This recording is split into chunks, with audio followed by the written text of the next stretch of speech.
So it is what? It's June 17th. It's almost June. Is it June? Or is today Juneteenth? June 19th is Juneteenth, right? They just passed that law. I was watching that from Biden passing the law to make Juneteenth a federal holiday. So that's actually kind of cool. Obviously we could expound upon the fact that June 19th was not the end of slavery as we know it, and look at everything up to Jim Crow in history, and that's kind of what I'm looking at in history. But still, it's a good step in the right direction, right? That's kind of a nice thing to at least acknowledge. Hey, you know what? We made some mistakes in our past, and that's the major thing I'm for. I'm like, history should be there to teach us. That's my kind of thought process on history, right? The reason we study history is not so that we can learn about Napoleon Bonaparte and Hitler and yeah, right. So yeah, really, that's actually where I was going with it. And that's kind of I was actually, again, you guys are scary that you're getting in my head like this. It's again, we're not, we don't teach history to learn the ins and outs of Hitler or Bonaparte or Stalin, but I think it's to teach us that we've faced some pretty critical times in our past where the world could have gone the wrong way.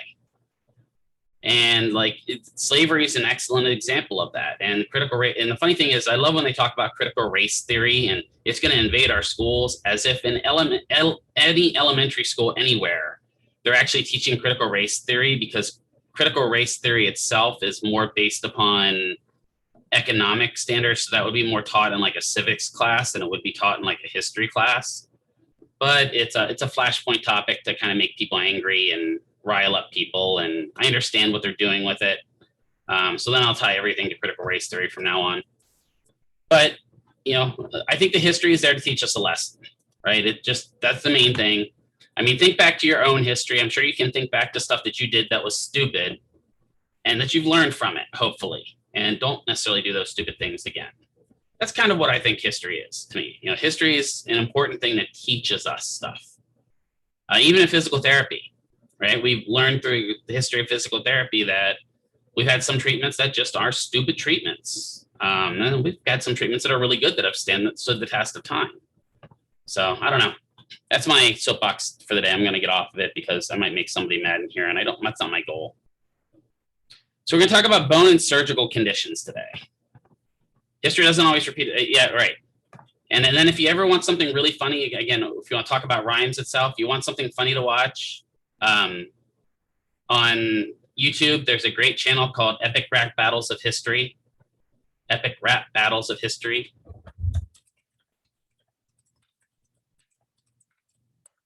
It is a fantastic channel. It is a rabbit hole that once you go down, you'll spend like hours watching those videos. They're hilarious. They pit somebody like George Washington against Ben Franklin in a rap battle. It's great. So let's talk about surgical precautions first of all.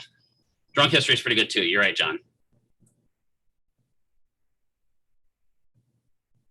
Well, happy birthday on Juneteenth. Look at you. You get freedom from alcohol, or freedom to alcohol. I mean, no, just kidding. So with surgical precautions, there are three main surgical precautions your boards talk to you about when we're dealing with surgeries. Those three surgeries they talk about are total hips, back surgeries, and cervical surgeries. Those are the three main ones that you have to have kind of a grasp on. And I'm going to add one more to this list in a second. So we talked about the toe hip replacements already, right? The posterior approach, no hip flexion past 90, no internal rotation, no adduction. Anterior approach, no hip extension past neutral, no external rotation, no abduction. The ones we haven't talked about yet are low back surgery and cervical surgeries. The good news is the low back surgeries and cervical surgeries have the same precautions. It's no eating a BLT sandwich. Bacon, lettuce, and tomato. That's good on a hot day. So no bending way far, no lifting, and no twisting. So with the low back, it's no trunk flexion past 90, no lifting greater than 10 pounds or about a gallon of milk, and no trunk twisting. So no turning of the thoracic and lumbar vertebrae, right? In the cervical surgeries, no flexion past 75, no lifting more than 10 pounds again because of use of the upper traps, and then no cervical rotation. Now, the good news for most low back and cervical surgeries, most of these precautions are going to be protected. But what are we going to put a patient in that's going to keep them from doing those? A brace. Good, right? And, you know, we're going to talk about in 5th semester the difference between a prosthetic versus an orthotic. Right? Prosthetic versus an orthotic. So a brace is an orthotic. It is a device made to support the body. A prosthetic is something that is meant to replace a part of the body. So somebody gets a total knee, or not total knee replacement. Well, actually, that technically has prosthetic, but it has a leg amputation and gets a replacement leg. That's a prosthetic. An orthotic would be putting a knee brace on somebody. So prosthetic versus orthotic, the boards like to ask little questions on that. The only other surgery I have here that I didn't actually put on here because it wasn't a bony surgery, but it is kind of an important one, are any type of open heart surgeries.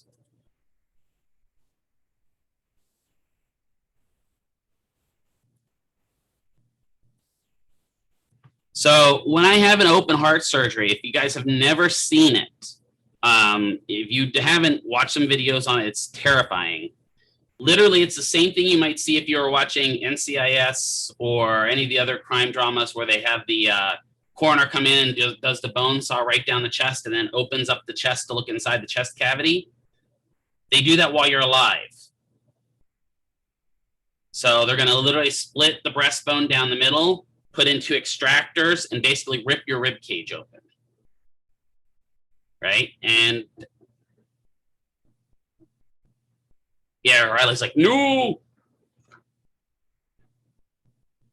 I don't understand that either, Bianca. Like, I watched one of those, and just hearing the bone crack as they ripped everything open, just, no.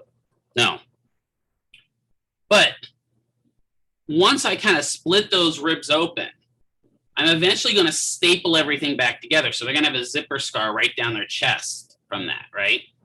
And when I say open heart surgery, that can include stuff like a, something like a CABG, coronary artery bypass graft. That could include something like a heart transplant. That could be a lung transplant. Any of those can lead to that splitting of that chest bone. When we have that, one of the biggest precautions that a person has when they've had that is no front seat of a car. Why can't they be in the front seat of a car? Seatbelt. Yeah, did I hear seatbelt? Is that what you said? I had my volume too low. Yeah, like I'm guessing the seatbelt coming across your body. That's part of it. I would say airbag. Yeah, the airbag is the major one, right? Because that airbag opens up, and I don't know if any of you have ever been hit with an airbag. That was probably the hardest I've ever been hit in my life, and I've fought semi-professionally. That airbag hit me in the face, and I felt like I just got socked by Mike Tyson. Imagine that kind of exploding on somebody that's got an incision down their chest, and not a good day, right? One of the same reasons why, yeah, right, the good old delayed airbag. You've already crashed. You're already safe. Boom. Thanks.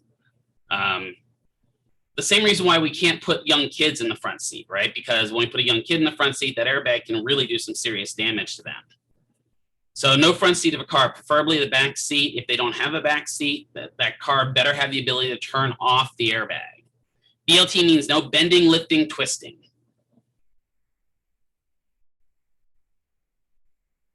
That's just kind of an easy way to remember it. So no front seat of a car. My truck has a little spot that I can stick my ignition key in it and turn it, and that disables my passenger airbag. If you have that, that's okay. But no front seat of the car. If the person is coughing,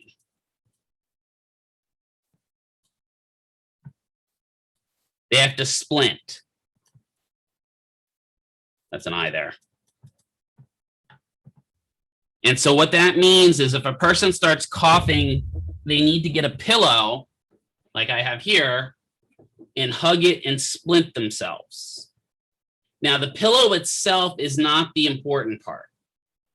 The pillow is just there to give them something to squeeze. The important part is closing off the chest cavity. So they can do the same thing without a pillow as long as they kind of hug themselves.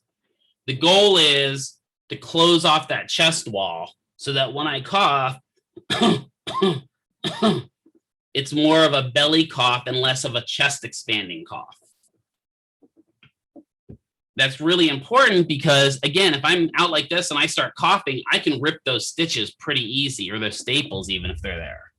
And I've had patients where we've been walking down the hallway and they suddenly cough, and it's so much pain that they collapse because that chest just kind of yanking apart like that when they cough is just agony to them. Right? So no coughing. If they do cough, they have to have a splint. No front seat of the car. No extreme shoulder. Again, this is not add-on here, but this is another surgery. Abduction or horizontal abduction. At least the patient was shadowing the critical care unit said the wires can cut through. Like, yeah, exactly. They can just rip right out of that, right? But if I've got a chest surgery here, I don't want to be doing a lot of stuff like this, right? I don't want to be kind of putting my patient in kind of a crucifix position, because this is the position they put them in when they opened up the chest. We need to keep them kind of closed off until that bones kind of knits together. Most of the heart surgery or the chest surgery precautions, they're going to have those precautions for anywhere from 6 to 9 months until those bones kind of knit back together. And that's not counting if they have chest tubes, right? Chest tubes add all kinds of new problems into it. It's because I'm in your heads now too, John. It's a nice place up there. I'm just going to make a chair and get comfy. If I have chest tubes, that's going to open me to all kinds of new complications, because now I have to manage these 2 long tubes coming out of my lungs, right? Or out of my chest cavity. And the goal of those tubes is to kind of drain out any excess fluid I have there. So those are kind of the general surgical precautions. Now, there are other precautions that may come along. Maybe somebody's got something specific that, maybe they had a distal radial fracture and the surgeon orders no weight bearing on that wrist or something like that. Okay, that's not a common precaution. These are the more common ones they're going to ask you about on your boards, are specifically the posterior total hip, the low back one, and the cervical one. Those are big ones they love to ask on your boards, just because they're very, very common surgeries. So the difference between arthritis and arthrosis, right, is an important thing, because I've seen a lot of questions on your boards about this. Arthritis is inflammation, itis, right? Inflammation of the joint. Arthrosis is where the joint stops motion, but there's no inflammation. Now, that could be maybe a piece of bone broke off. That could be the bones are fusing together. That could be that the muscles in the area are bound down. There's all kinds of reasons why they can end up with an arthrosis or an arthrotic joint, where that joint literally just doesn't want to move anymore. So they're trying to get into wrist extension, and they're like, I can't do it. It's just not letting me. Arthritis, we kind of all have somewhere in our body, right? If we took an x-ray of Truman's body right now, we'd find arthritis somewhere. We all have a little bit of that from wear and tear, right? It could be a bony infield, John. It could also be empty, because they may not let you get to it, right? You may go, okay, let's see what you're feeling. You're like, ow, stop. Don't do that. Which would suck royally, right? So if you get a question and it's talking about which of the following joint conditions does not include inflammation of the joint, a lot of times they're going to have something like arthritis. They'll have degenerative joint disease, which is arthritis. They'll have rheumatoid arthritis, and then they'll have arthrosis. And arthrosis is the one that has no inflammation, because it doesn't have an itis anywhere in its name. Right? So this just, again, there are multiple reasons that can cause an arthrosis. It could be a fracture. could be just they've got a congenital condition. So you guys know I have had surgery on my neck, and I've got 4, 5, and 6 fused. Well, my 3 and 4 joint, I have a congenital arthrosis, meaning that C3 and C4 were fused at birth. So I'm actually 3, 4, 5, 6 completely fused, which is why I'm limited a little bit on some of my motions in my neck. So that would be an arthrosis of a joint. It's just the bones grew together when I was a baby and they never split apart. It happens sometimes. I had a kid once that when they were born, their femur and their tibia grew as one bone. So her right leg was literally just a straight bone the whole way from the hip down. And so they really legitimately, what they did, what I saw, and I saw her up till she was like about 11 when I was back in Pennsylvania.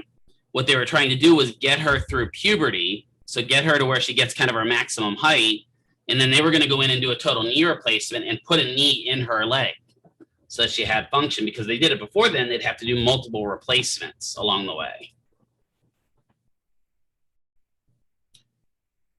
So RA is a inflammation that is caused by the body's own immune system. So a lot of people get confused with this because RA is kind of a nebulous topic. But literally with RA, it just means that the joints themselves are being attacked by the body, right? So when a lot of our autoimmune conditions, our immune system doesn't recognize its native tissue. So it doesn't recognize the bone, it doesn't recognize the joint, it doesn't recognize the cartilage, and it says, well, those are bad, so I've got to break them down. And that's the funny part about patients with RA or other autoimmune conditions is it'll attack its own body, but then it may ignore a virus. Because it's like, well, that looks like that should be here. Oh, why not? Chlamydia looks like it should exist in the body. And then it attacks a joint. Right? So RA is a pretty nasty thing. When they're in an active disease period, that is when their joints are most inflamed. A lot of time their joints are red and angry, they're swollen, they may get what's called nodules in the joint, and nodules are basically like big pockets of puffy, swollen synovial fluid, and that'll limit their motion because obviously if the synovial joints are swollen to the point of puffiness, they can't lubricate the joint very well and allow it to move. When a patient is in an active inflammatory period, the main goal is our patient education, meaning keeping the patient safe and protecting the joints, keeping them from getting worse. We also want to work on energy conservation and teach a patient to respect their fatigue. This doesn't mean they shouldn't do anything, right? A lot of patients may think that. They're like, oh, well, I've got an active inflammation. I'm going to go sit on the couch and watch a friend's marathon. No, they should still get up and try to do stuff, but they have to respect when they get tired to take a break. Because just like any other inflammation condition, if you push into that tiredness, you can cause that inflammation to just get out of control, and you can cause kind of an inflammation cascade where maybe your hands are the only things that are kind of inflamed right now, but you kick off that cascade and now it's your elbows, shoulders, and neck that get inflamed. So they've got to kind of protect them. In order to improve mobility, we can do grade 1 and grade 2 mobilizations or glides, which we talked a little bit about in the lecture yesterday. They should do as much active range of motion as possible within the limits of the pain. So if, extreme extension causes them pain, they should go up to their limits and back and work on just trying to keep that active range. And really try to modify their ADLs. Look at what they're doing and see if there's any way we can make their ADLs easier, right? Maybe they're gardening outside and they're constantly on their knees on the ground. Can we get them a stool maybe that they could sit at, a low stool that's a little bit better than kneeling down on the ground or sitting kind of crisscross applesauce on the ground? Are there tools that we could get them that lengthen, that maybe they don't even have to bend over? If they're knitting, could we get them a larger set of knitting needles that would allow them to control them with a little less fine motor motion? All of those things are ways to modify ADLs, right? Driving. There are all kinds of tools that we can help with patients that have RA or joint conditions that maybe help increase the throw or spin of the steering wheel that helps them so they don't have to necessarily move as far to turn the car. Power steering has done a huge amount of benefit for patients that had either osteoarthritis or rheumatoid arthritis. I don't know if any of you have ever driven a car without power steering, but it's definitely not fun. It feels like you're kind of turning a tank. It's a workout, right? Yeah. When you drive a car that doesn't have power steering, it's how you got those arms. You definitely are working at it. When we get these patients with RA into that kind of subacute where things are kind of flared down and they're in the chronic phase, our goal should be to identify things that trigger flares and eliminate them if possible. Joint protection and modification. Splinting is great for these patients if we can splint them in positions that kind of keep them from flaring up. But we got to be careful because if we add an orthotic, we typically weaken something else. Make environmental adaptations. Maybe instead of them getting a bath where they have to crawl down into a tub, we get them one of those sit-down tubs or something like that, or put a shower chair in their bath that they can actually not have to stand up the whole time. We also want to focus on when they're in that kind of passive phase where they don't have an active inflammatory period, stretching within limits, obviously, right, to the tolerance of the joints. But the looser we get them then, the more range of motion they have when they're in an active inflammation period. And it's interesting, with rheumatoid arthritis, there's actually very little cardiac impact until really kind of late phase, end of disease cycle type rheumatoid arthritis. So for the most part, their cardiac endurance can stay there, but we want to limit the amount of cardiac activity they're doing to a more low impact to no impact type approach, because we're not worried about the heart. We're worried about the impact that they're doing on their bones when they're doing something like running. So we want to reduce it as much as possible. Maybe instead of running, they're on an elliptical. Maybe instead of an elliptical, they're on a recumbent bike or a new step. Those are things we kind of take into account when working with patients that have RA. Patient instruction is probably the biggest thing I do with patients that have RA. I mean, I spend a lot of time explaining to them, this isn't like osteoarthritis that your cousin has, right? Your cousin got osteoarthritis because he went to Red Rock Canyon and was doing, parkour off the rocks. No. Rheumatoid arthritis is your body's way of attacking itself. We have to teach them how to manage stuff, right? In the early stages, inactivity and mornings are the worst. So when they wake up in the morning, a lot of times an RA patient's like, oh God, I just can't move. I'm so sore. And if they stay in that and keep with that inactivity, it will actually get worse. And then as it progresses and they're in late stage RA, they'll have pain even at rest. I had a little old lady back in a few years ago when I was working here in town who was about 82. And she had juvenile rheumatoid arthritis. She had lived with rheumatoid arthritis all throughout her life. Her joints looked like Swiss cheese in an x-ray. I mean, they were just destroyed. But her main complaint was not she liked getting up and moving. She just hated the fact that even when she was laying, she could handle the pain while she was moving. She's like, I know I'm going to be in pain when I walk. I know I'm going to be in pain when I'm doing these exercises. Excuse me. But I know that's needed. I just don't like the fact that I'm literally in aching agony just laying in bed watching Judge Judy. Why am I in so much pain at this point? And the only thing that helped her was pain meds, but she didn't want to take pain meds because she didn't want to become addicted to pain meds. So anything we can do assistive or supportive, we're going to try to do. Raised toilet seats, walkers, shower chairs, seats in the car. Seat cushions are big to help relieve some of that pain on the ischial tuberosity. I didn't realize, the chairs I've had all time, that I've had here in my office, and also the chairs that I've had at work are kind of cheapy chairs. Like this chair is definitely not cheap. It's got an active lumbar support. It's got some good butt cushion in here.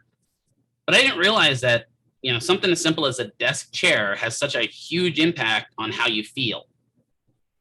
Because I would sit here before I got this chair and teach you guys. And by the time I got up, I'm like, oh God, that left sciatic is bad, right? So providing them with assistive devices is kind of important. Resistive exercises are good. A lot of times we're going to do stuff like band exercises with them so they get a little bit of eccentric with concentric motion. The patient can't just come to therapy and expect to get better. They have to do their resistive exercises at home. They also have to do self-stretching at home. Balance activities are good, usually non-traditional, low impact. So stuff like Tai Chi, again, are great for patients with RA. And then again, we talked about aerobic conditioning, low impact, no plyometrics. Don't make your grandma who has rheumatoid arthritis go to CrossFit. That just seems mean to begin with, right? But you can imagine what sending her to CrossFit is going to do to her rheumatoid arthritis. All right, so we're going to get into a controversial topic here. Does anyone here not believe in fibromyalgia? And you're not getting called out if you do. Does anyone not think it's a fake disease? I don't know what the disease is about. Okay, good. That's a good answer. Right? I was just seeing if there's anyone in here because a lot of times of late, there's a lot of people and there's a lot in the news. Yeah, so Bianca, I've met people who said it was fake. So Bianca, I'm going to expound upon you because you actually said this here, right? What do you think the reason it is that people say it's fake? Okay, good, Anthony. We're going to talk about that too. Do you have a guess? I think it's just because, yeah, it's idiopathic, and I think that the people who say that they have it just say that there's pain everywhere, and I don't know, they're just fatigued a lot, and there's not like a real reason, I guess. Good. And the other thing is, who does it affect most? Women.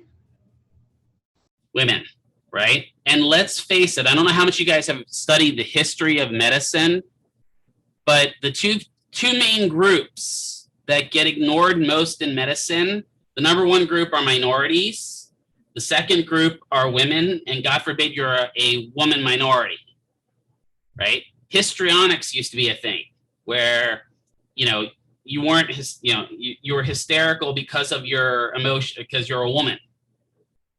No, we know that's kind of hormonal related now. Right? We know that there are periods of time when your hormones are kind of out of balance throughout the month and also throughout your whole life. They used to hospitalize people for that, which is crazy, right? So I think there's a lot to do with this. And I think Amanda said she needs to learn more about it. We're going to talk about it. And then Anthony said it's real, but some people use an umbrella term. Some people also just say they have it and don't have it. Right? Did you go to the doctor for that diagnosis? No, but Dr. WebMD said, so in order to have fibromyalgia, it's about a 2% population penetration, meaning only about 2% of the population truly have fibromyalgia. The key thing with fibromyalgia is it has to have a predisposing physical or mental trauma to start it. There has to be some form of a trauma that triggers its onset.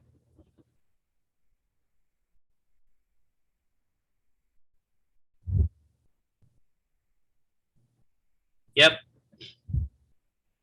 And if again, right, the people use it as an excuse for everything, right? And Sydney said they sewed a family member shot after birth because she was too dark to see. That's just sad. Sorry to hear that. That's wow. So with fibromyalgia, there has to be some sort of an onset. Now, that can be something as simple as a mental breakdown. I actually had a case of somebody that had true fibromyalgia, and the triggering event was she had a miscarriage.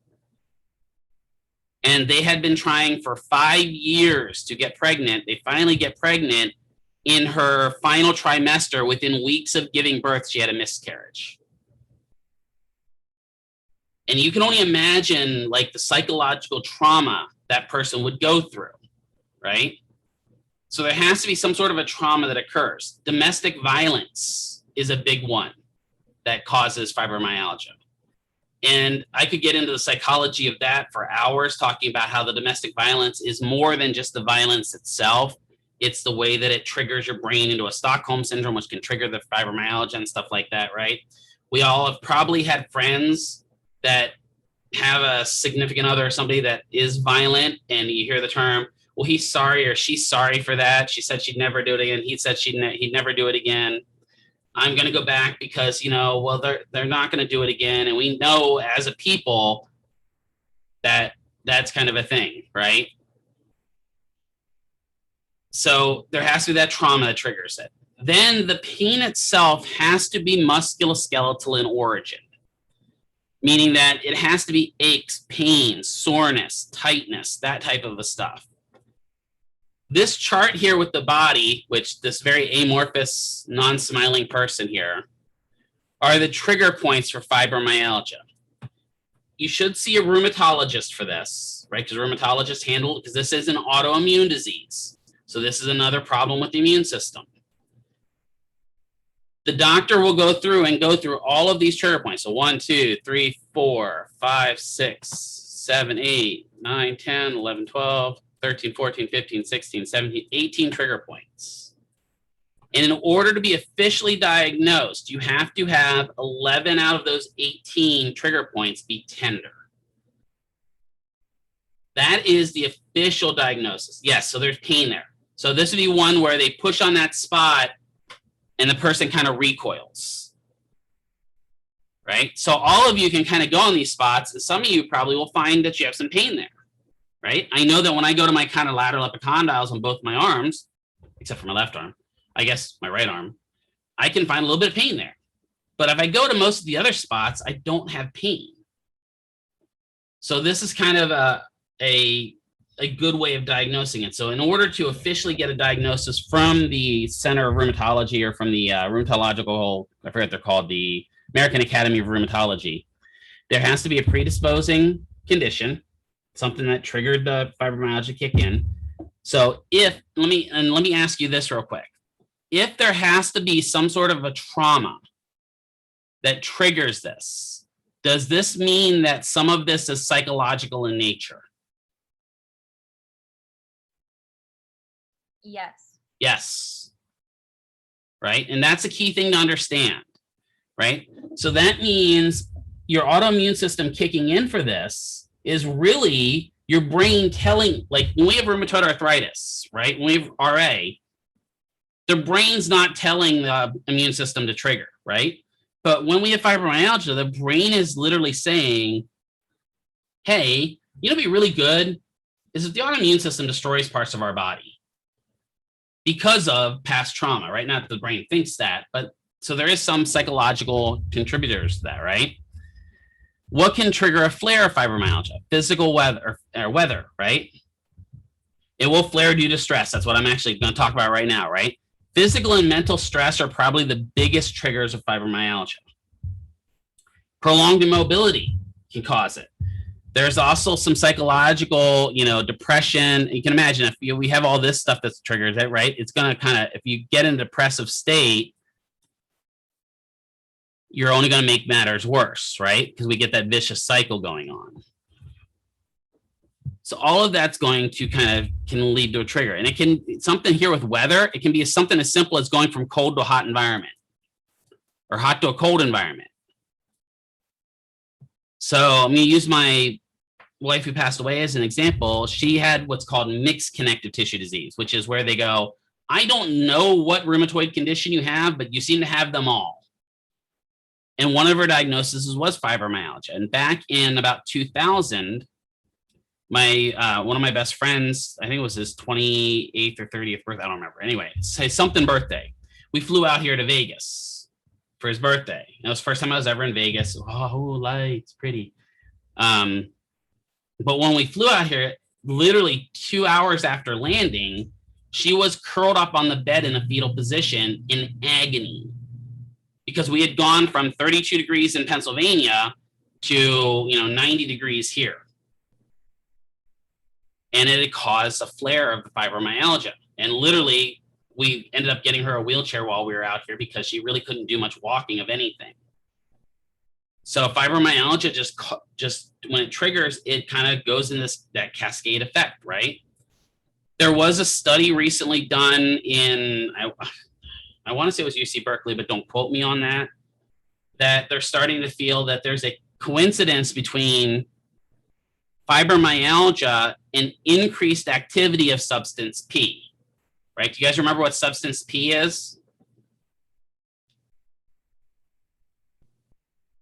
Yeah, it's our pain hormone, right? Substance P is that pain hormone we don't quite understand yet, but we know exists. And that would kind of make sense to me, right? If we have an increased activity of a pain hormone, it could trigger something like this, right? I mean, that just not even making a very large logical jump here.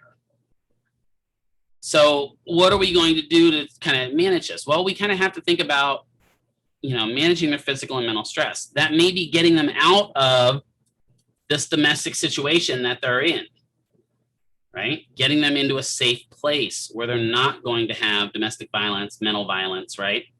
And, anyone that's ever been in a violent relationship realizes that not all the violence is physical. Some of the violence is mental as well. And that can trigger this as well. Help them move a little bit more, right? Get them into an environment that is fairly stable and consistent. So, maybe Seattle may not be the best option for them. I mean, it's consistent up there, it's rain. But something like a Phoenix or even here is a pretty consistent environment as long as they adjust well to it. Southern California, great environment, right? San Diego especially, except for the fact that San Diego costs so ridiculously much to live there. So those are kind of some of the things we can help with it. Now we have fibromyalgia, and then I think this is the one that a lot of people actually have, which is myofascial pain syndrome that gets misdiagnosed as fibromyalgia. So fibromyalgia has tender points, whereas myofascial pain syndrome has trigger points in a lot of muscles, not just these 18 points. A lot of times when you have a myofascial pain syndrome, you may have a pain in a specific muscle, like a quad or a hamstring. With fibromyalgia, the pain is localized, meaning that it doesn't move. With myofascial pain syndrome, it's referred, meaning it moves to different places. Typically with fibromyalgia in the early cases, there's not tight muscles. Myofascial pain syndrome, there is. And the other thing that we don't talk a lot about in fibromyalgia is this fatigue. With myofascial pain syndrome, they really don't have fatigue per se, but they just have a lot of pain, right? And we have this term now, which is called fibro fog, that goes along with fibromyalgia. And some of you may have experienced something like this in your past. You may have experienced it after a rough Friday or Saturday night, where you wake up the next morning and not only do you have a headache, but you just got that, I have no idea what happened. I have no idea where I'm at. Fibro fog. So fibro, not frog. Fibro fog. This is where the brain is just kind of in a fugue state, right? Where you're not sure where you are, and that's caused by this constant feeling of fatigue. So John, just imagine, I'm using it as an example. Yeah, what day is it, right? Imagine that I kept you up for 9 days straight. And then I expected you to come to a lesson. That's kind of what these patients feel like. And that's a constant feeling. My wife, I use quite as an example, who passed away. She would wake up in the morning and there'd be days where she didn't remember going to bed. She didn't know what day it was. She was thinking it's Saturday and here it's Tuesday. It just affected her brain that much because she was not getting an 8 hours of restful sleep, even though she was sleeping 12 to 16 hours a day sometimes. It wasn't allowing her brain to rest. So that's kind of an interesting thing where, you know, again, we talked about sometimes it might get a little bit overdiagnosed. I think the problem is we overdiagnose fibromyalgia and underdiagnose this myofascial pain syndrome, which this is much more of a treatable condition for PT. We can work with a patient with fibromyalgia, but we can't get rid of it. Yeah, Danielle asked, are there any type of hallucinations? Absolutely. Yeah. And most of them that I've encountered that people have fibromyalgia are usually auditory hallucinations. So stuff that they hear. And so that can be really weird, right? And if you've never experienced hallucinations ever in your life, I highly recommend it. No, I mean, just kidding. I've only experienced it once in my life, and that was taking Ambien. And like I was seeing Lenormand dragons crawling all over the walls of my apartment, and I was like, oh, should have just gone to bed. But yeah, hallucinations are really common with patients that have this. Well, I wouldn't say really common, but they are common. Again, just think about it. If you hadn't slept for a week, you'd probably be having hallucinations yourself, right? So myofascial pain, right, is different than fibromyalgia because it's more of myo, muscle, fascial, that layer between the muscle and all the rest of our stuff, pain, ouchie, ouch. Typically, when we talk about someone with myofascial pain syndrome, it could be chronic overload of muscles, acute overload of muscles, but more importantly, usually what I see are these next couple here. Poorly conditioned muscles, postural stress, and poor body mechanics. So this is a patient that may come to us, right? And they're walking in the clinic, and they're like, I don't know why my back hurts. And you're like, well, stand up. Well, I can't because my back hurts. Well, your back hurts because you're not standing up, right? This chicken and egg scenario here, right? Postural stress is caused by poorly conditioned muscles where, you know, somebody, and we've probably all done this, where we've gone to the gym and maybe gone a little too hard on it after taking a break. And that next day we're like, holy crap, why did I do that? I can't even pick up my hand. I want to take a drink. It's not working. Right? Or you go to the bathroom and you sit down on the toilet and then you're stuck there for 2 hours because you can't get back up because your quads have just decided to stop working. Poorly conditioned muscles. That's not myofascial pain syndrome, but that's literally just your muscle saying, hey, you overdid it, right? These people can overdo it doing stuff like walking because, again, their posture's bad, their body mechanics are bad, leads to bad everything. So how do we help patients that have just myofascial pain versus fibromyalgia is we correct the problems. Get them standing upright, right? We may brace them for a short period of time where we put them in an upright brace that forces them to stand upright, right? And I had a patient once that we put in a Jewett brace, which is a brace that has a pressure plate right here on the chest. So every time she kind of leaned forward, that brace kind of kept her from doing that. She wore that brace for a week and she comes back, she goes, man, I have so much more energy now. Really? Really? I mean, might have said that 6 weeks ago. Just saying. I don't understand. Is it because I'm standing upright? Yes. Yes, it is. Right? Eliminate the trigger point. How do we treat trigger points in physical therapy? What do we do to them? Manual. Yeah. Right, we do manual therapy. There's a couple different treatments. The number one way to treat the trigger point, take your thumb and push on that trigger point. And sit there and hold it for 30 seconds. Most of the times, if you have a trigger point and you push on them, they release. You can also get those fancy Theraguns and all those other fun tools. That would be considered technically a myofascial release. We usually call it a trigger point release for just single trigger points. But yeah, myofascial release can go along with it, right? And we're actually going to practice a little bit of that next semester. Dr. Reskin really loves teaching myofascial release. So she's really good about teaching that. And I talked to, some of you asked about this. We're going to do a review session on massage as well before you guys go out, because a couple of you had that on your clinic list. But myofascial release, a lot of people make a mistake that myofascial release is truly giving a massage. It's really not. Myofascial release requires only about your hands with pressure that you're going to allow those pressure to kind of release the myofascial tension underneath. and we got to strengthen them. It's amazing how many people have came in thinking they have fibromyalgia into an outpatient clinic. They get therapy and they go home and their fibromyalgia is cured. Right? Well, they didn't have fibromyalgia in the first place. What they had was myofascial pain syndrome. We treated the myofascial pain syndrome. We corrected the problems. Now they're better. You can't do that with fibromyalgia. They really don't get better with fibromyalgia. Another thing that comes along with myofascial pain is this term called CRPS. Have any of you heard of this before or seen somebody with this? Yeah, so it is a different feel than when your muscle is tight. Good question, John. Yeah, so when you have a myofascial pain, you know, when you have a tight muscle, it's just like, man, I got to stretch that. With myofascial pain, it literally is agony to move that muscle. Right? It's, you know, just imagine like your worst leg day ever. That would be kind of what it feels like with myofascial pain syndrome. Or worst chest day ever, or whatever you want to use. I use leg day because, you know, we all know Truman skips it. I mean, I'm just kidding.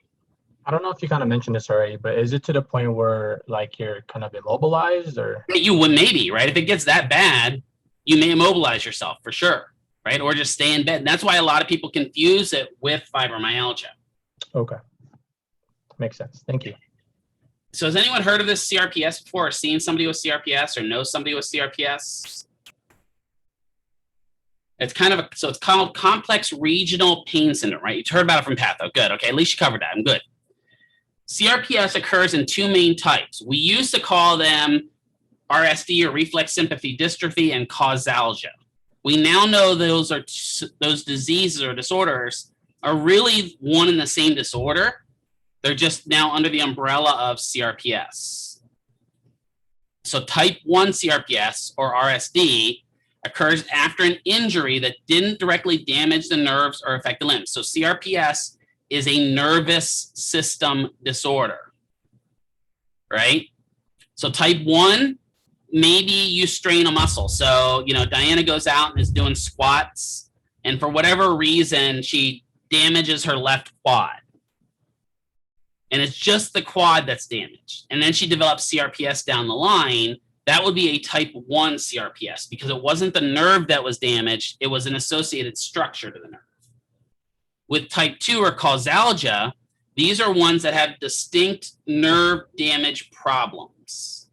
So they may have a brachial plexus injury. They may have a median nerve injury, something to that effect. So when you're talking about and I want to stress this because there's been more questions on these about the boards than I've ever seen in the past. And main reason is we're starting to diagnose this more, which is good because before when patients had the problems that went along with CRPS, we just ignored them because we thought it was all in their head because it looks like it's all in their head. But in reality, it's a nervous system problem. So it's not necessarily in their head, but it's definitely in the nervous system.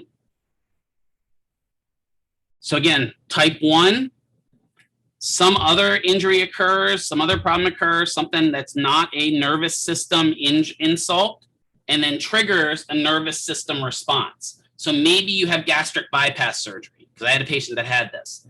They had gastric bypass surgery and then developed CRPS of the left arm. What? That doesn't make sense, right? But it happened. Because for whatever reason, the nervous system went out of whack because of that surgery, right? Or type 2, maybe you've got somebody that gets, it's a secondary, that'd be a good way of looking at it, John. It's a secondary condition will be the type 1, right? The type 2 would be something like maybe where someone gets their arm yanked or something, you know, or you get in a car accident and you get whiplash, right? Wham! And you get that nervous system injury to your neck. And then because of that nervous system, you just start developing CRPS in a certain area. So CRPS, like it says, complex, it's hard to diagnose. That's why it's called complex. Regional, it's going to be split to one specific area of the body. Typically, it's the upper extremities that, so really, Brooke, it would be a secondary, both would be secondary too. 2 would be as well, but what John was really getting at was that the type 1 isn't a nervous system injury, so technically that's a true secondary condition. right? Or that would be a true secondary condition, whereas more type 2 is kind of more of a secondary condition. I guess, I don't know. Yes, the answer is yes. But both of them, the CRPS develops because of something else, right? It just depends upon what the triggering event is. Mr. And- Keeler? Yep. Oh, sorry. Go ahead. Nope, you first. So for type 1, are they actually able to correlate the two, or are they just kind of making their best guess? Usually on it, well, so in most of the ones I've encountered, we're able to correlate because like somebody has had carpal tunnel surgery, right? And it's maybe that's a triggering event, and now they've got CRPS of the upper arm. I can correlate those two, right? That's an easy correlation to make, right? But my lady that I had once that had the gastric bypass and then developed CRPS of the arm, that's one where it's a best guess, right? And a lot of the docs thought, well, maybe, probably, I love that. That was good. Possibly what happened is during the surgery, they released some form of like a staph infection in the body, and that staph infection got out and affected the arm, and that triggered the CRPS. That's their best guess. Right. And then they had her on antibiotics, so staph infection goes away, but she still ended up with CRPS. Right. So yes, it is. There is some correlation to it. Like you get in a car accident, you can easily correlate a car accident to CRPS. We just had one down in Tucson where the guy was he's a what are those guys called? Lumberjack. There we go. I couldn't think of the term. He's a lumberjack up in the northern part of Arizona, up in the pine forests. And he was cutting through and cutting through wood and cutting through wood and cutting through wood. And all of a sudden, one of the other lumberjacks says, "Hey, is that part of your foot over there?" He had literally taken a chainsaw down, cut right through his foot. Didn't even notice it. Right? And so when he did that, obviously they were able to save most of the foot, which is a good thing. But he developed complex regional pain syndrome of the leg because of that injury, right? So he had this really, and we'll talk about what the symptoms are of it in a little bit. But he has really bad pain, and the leg swelled, and it constantly changed color. And so we could definitely correlate that one to him cutting the front foot part of his foot off with a chainsaw. Yeah, John. So I'm still trying to kind of like understand what in terms of like the types. So for the type 1, is it like you said, an injury or illness that that would affect the nerves, and then type 2 would be like like the injury to the nerve itself? Yes and no. So the second one you're right on. So the second one, an injury to the nervous system itself, yes, that is type 2. But Okay. type 1, the thing that the triggering event doesn't even have to really affect nerves at all. Like again, lady that had gastric bypass surgery, it's not really going to affect the nerves. That just happened. And that'd be one of those where like it's idiopathic type 1. We don't know why it triggered. But Okay. let's say instead I have, I don't know, I have a distal biceps repair. And then I get CRPS of my lower arm. Well, I can definitely say that distal biceps repair probably caused that, right? So it's a little easier to kind of go about it. Does that make a little more sense? Yeah, it does. I mean, it's kind of complicated on how you could figure out like which one's like type 1 or type 2. Right. If it's And the good news is you guys don't have to diagnose this. You just have to understand that if the question asks you about a type 1, it's not a nervous system insult. If it's a type 2, it is a nervous system insult. Does that make sense? Makes sense. Thank you. Yep. So what can cause it? Fractures, surgeries, sprains and strains. I've actually had people that have done something like a wrist sprain. Simple thing. They've fallen, they trip, they catch their hand on the side of the counter, something like that, sprain the wrist, and they get CRPS out of it. Something stupid, simple like that. So this is one of those where it's like, wow, something dumb can trigger this. And again, it's our body just kind of going out of whack. Burns or cuts. There was not a study, but there was a case study done by somebody that got CRPS from a paper cut of the finger. I question if that was actually the cause of it, but that's what they could trace it back to. Somebody that's got a cast, right? Sometimes, very rarely, penetrations can cause it. And okay, let's get the laughing out of the way. I said penetration. All right, we're done with that. It can be something like a cut, or like that guy that cut his foot off, right? A needle stick. It's kind of a rare condition. It's less than 10% of this that encounter these. I have had one where they were trying to put in a antecubital IV. And when the nurse went in with the needle, hits the median nerve with the needle. And that triggered a type 2 CRPS, right? Or a causalgia type CRPS. Ah, good. Now John sees where I'm going with this. So yes, dry needling could do this, right? And that is why some of the PTs that work specifically with CRPS are worried about the kind of expansion of dry needling in physical therapy, right? Now, most dry needling doesn't go like 100 points deep, right? It doesn't go very deep, but definitely it could. So could acupuncture in theory, right? But I've had acupuncture before and I've had dry needling. Acupuncture feels nothing like dry needling. Acupuncture feels relaxing. Dry needling hurts. I don't know. I don't know if you guys have ever had dry needling. I don't like it. I would rather, just deal with massage and everything else than ever get a needle stuck in me again. But acupuncture, I'll lay all day long while those guys that are acupuncturists stick me with those. I mean, literally like tap, and it's in my skin. It does feel good afterwards, but man, is it worth that? So again, could it? Sure. What we have found is people that get CRPS probably have some predispositions to other kind of autoimmune disorders, right? Maybe they have some autoimmune in their history, stuff like that. So it's not always that it's the triggering event, but it can just be an idiopathic triggering event. So what can be some complications from it? Well, obviously muscle atrophy, right? The skin, bones, muscle all may begin to deteriorate, and then tightness occurs. Usually the first thing that occurs is wasting, meaning that the muscle skin kind of wastes away. And then as your body stops using it, everything will start contracting up and bringing it into the core to get it out of our way. So usually wasting occurs first and then tightening occurs after. What does it look like? Well, a patient typically has constant or continuous burning or throbbing pain. And again, it's a regional pain.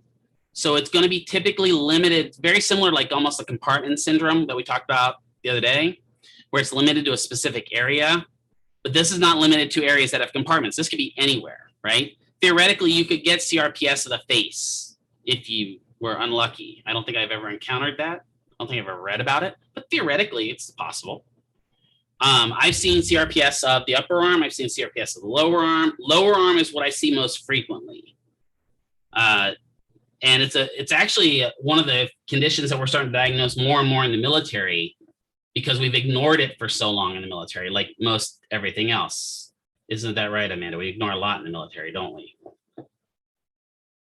Just saying, not calling you out on it. Just saying we do ignore a lot in the military.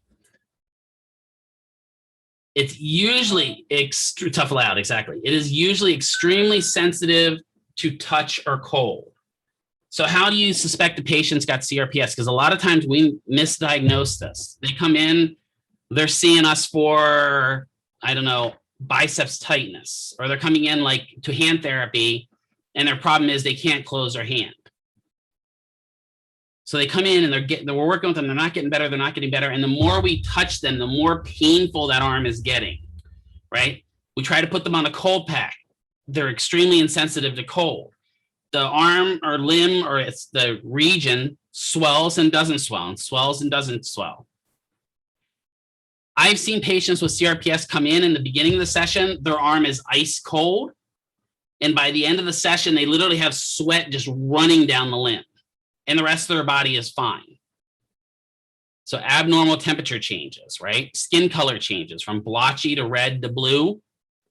Changes in texture, meaning the skin may become tender, thin, or shiny.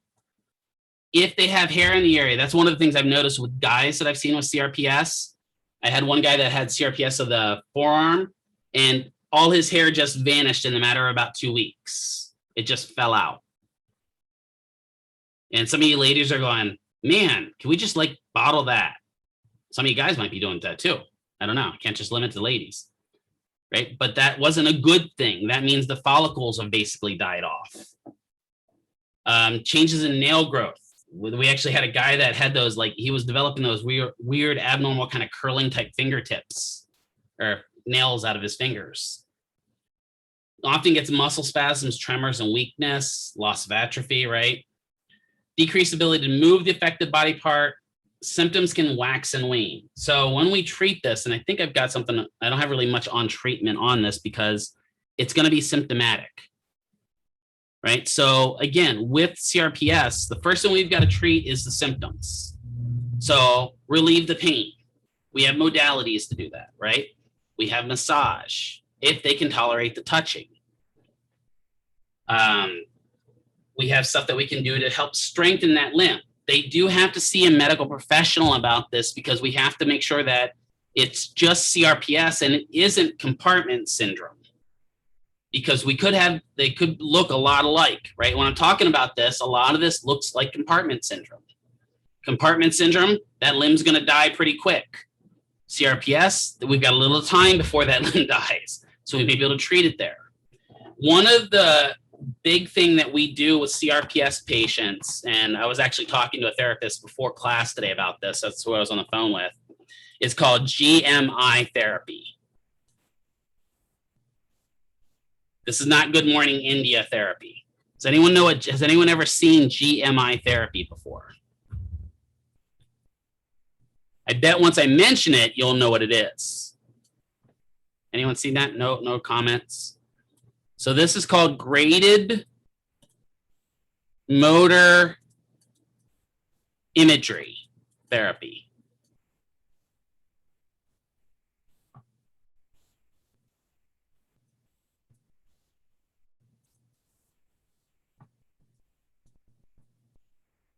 Also known as mirror box therapy. Right? We have a fancy term for it. It's called graded motor imagery. So let's say my left hand is the one I've got CRPS in, right? And it is so painful that you can't touch it. You can't do anything with it. What we're going to do is we're going to stick both of those arms in a box. The one box is going to completely obscure my left arm from view. The other box is going to take my right arm and kind of show an image of the right arm in a mirror. So if my right arm is here and I show an image of my right arm in the mirror, it now looks like my left arm, right? So as long as I can't, yep, we'll do this phantom limb syndrome as well. Absolutely, Amanda, right? And so we'll do stuff where we'll have them moving that right arm and doing activities, doing strengthening activities with that right arm and doing stuff. And what we find is, as they see that right arm moving in the mirror, because it looks like their left arm, their left pain goes away. What? Like we've even done it so much so that we can put an ice pack on that right arm and they see the ice pack in the mirror and they feel the cold on their left arm.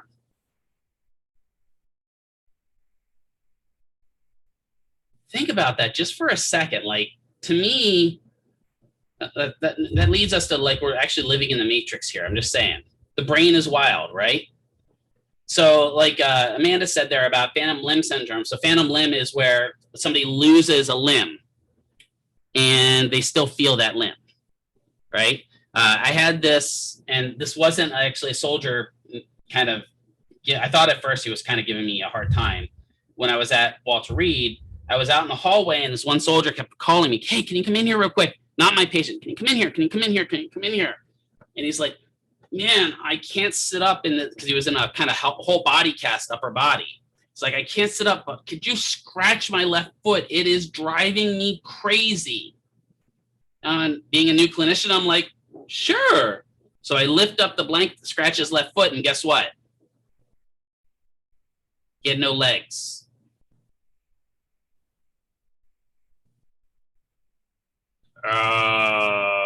What do I do now?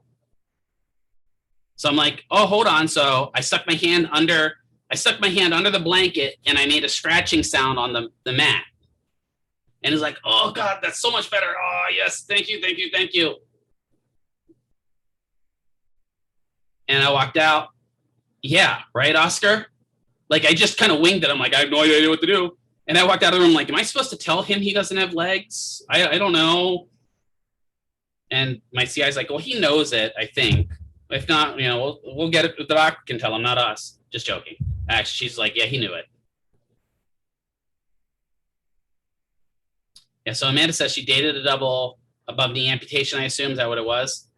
And he had pain in his pinky toe. Yeah, right? Think about that. Just the brain saying that I should have a pinky toe there and it hurts. What?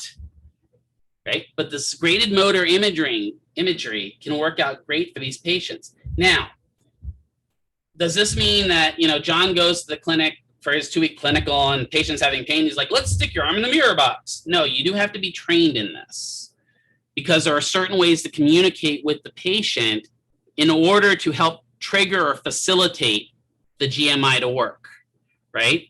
You have to be able to verbally convince them that what they're looking at is their left arm so that they get in their head that that's their left arm, and then they can do the stuff to work it. Now, it may take several sessions for them to get any response out of it. And patients get frustrated and be like, well, this is dumb. Why am I doing this? And then like the 5th session, when they get results out of it, they're like, oh, now I get it. But they may be mean to you up to that point, right? I've seen patients that their swelling has actually gone down from GMI. That like where we've done massage and done effleurage on that right arm, and their left arm decreases in swelling. Like it is crazy the way the brain works, right? And that to me is one of the, like, I don't know. That's one of the reasons why I got into psychology, is because it was like, man, the brain does some nutty things. Yep. C12s to use that to facilitate movement of fingers. I started using a little bit of it even in strokes. Exactly like you said, John, to facilitate movement of the fingers, where I've got somebody that maybe has a stroke and this arm's kind of contracted, where I kind of get that arm down and I get it in the mirror box and I have them start moving their right arm. And suddenly, if I'm looking in the box, I'll see their left hand start reflexively moving. It's actually pretty cool. But the one thing the PT that I spoke with this morning specifically said is make sure you have proper training to do this. And the main reason she said, make sure you have proper training. So if your PT does this, learn from it, right? The one reason she said is because once a patient doesn't believe in this anymore, you're not going to be able to use it. So if you come in and you're not trained in it, you don't necessarily know how to use it, but you want to play with it, and for whatever reason you get it stuck in the patient's head that this isn't going to work, then no one is going to be able to use that type of a treatment plan ever again, because it's going to be stuck in the patient's head that will never work. Right? So make sure that, yeah, if you have that, honestly, if any of you get to see this, I really come back with some stories, because I really enjoy these, because to me, the brain is fascinating. It's fascinating. But other than that, we're going to treat symptoms. Docs may do stuff for the pain, right? A lot of these patients, guess what they're going to become addicted to? Painkillers? Yeah, sadly, right? They're going to NSAIDs, and specifically the opioids, like your, naloxone, stuff like that. It's really bad. And eventually, because I've seen several of these patients eventually become addicted to heroin. And why do they become addicted to heroin? Because guess what? It's usually cheaper to buy heroin in the street than it is to buy pain pills. But the downside to heroin is it's by far more addictive and more destructive to your human body, right? But think about it this way. We used to give this to patients, right? We used to give them straight heroin. Before that, we'd give them straight poppy. Or they got cut off the doc, yeah, right? And it's sad. And I partially have the docs to blame for it. I don't think all the docs are to blame for it, but I definitely think that we've definitely got some docs here in town that are to blame for our opioid crisis here in town. But I also full-heartedly blame Purdue Pharmaceuticals. That's a topic for another day. Osteoporosis, right? Osteoporosis is the bones becoming bird-like. They become holy, or I guess they become Catholic. Maybe that's what they become, because they eventually become holy. So we could just replace osteoporosis with bone Catholicism. I'm just joking. That's not true. That's not bones. Somebody's going to pop into this and be like, Mr. Kiefer, what are you teaching them? Well, your bones eventually become holy, right? They get air in the actual medullary canal and stuff like that, where it's no longer strong. Primary risk factor here. That's the big one, right? And make no mistake, I think men go through menopause too, but it's not the same as menopause, where it's a hormonal thing. Menopause is where we go out and buy a vet at like 45. No one? Okay, fine. I thought it was funny. Here is the one thing that finally seems to affect us of Caucasian more prevalent, right? Osteoporosis primarily is primarily a Caucasian and Asian descent disease. Does that mean that people of, African origin, Native American origin don't get osteoporosis? No, they just get it a little bit lesser rate than we get. If your family's got osteoporosis, you probably got it. You can get it from secondary medical conditions. And the other thing is, if you're on long-term glucocorticoids, or otherwise known as steroids, and that includes the, roid head style steroids, the anabolics. Whether you're on an anabolic or a non-anabolic steroid, like something like prednisone, that can lead to furthering osteoporosis. How do we prevent it? Move. All the moving we do helps our bones grow, right? We talked about that. I'd be curious, and this is, again, talking out of the research side of things. Yep, we're actually going to mention that in a little bit. Anthony, look at that. I'd be curious to look at what kids are going to look like in 50 years compared to kids from like the Great Depression time. Well, because of COVID partially, and also because of the fact that, we're a lot more indoors. I'm calling them soft. Exactly. Well, not only that, no, it's just that we spend more time indoors, right? But here's the deal, and I was actually talking to somebody about this a few weeks ago, actually one of the students. When I grew up, senior state looked like 8th graders, right? When I grew up, I came home from school, I was expected to sit down at the table, do my homework, eat my dinner, and then leave.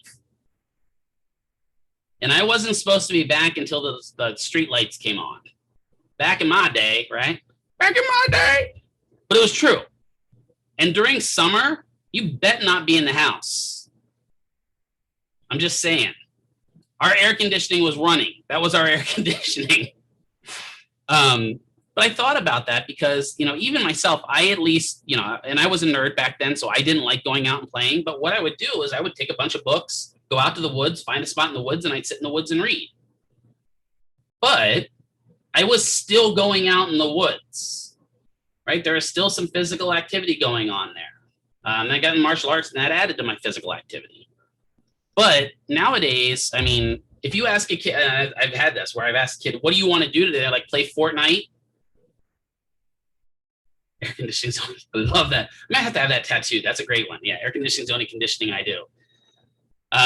That's fantastic. I like that one. But if you ask kids, they're like, I want to play Fortnite. I want to play Roblox, right? And it's really hard in physical therapy sometimes because that's all they want to do. And if you introduce video games, start a podcast, that's great.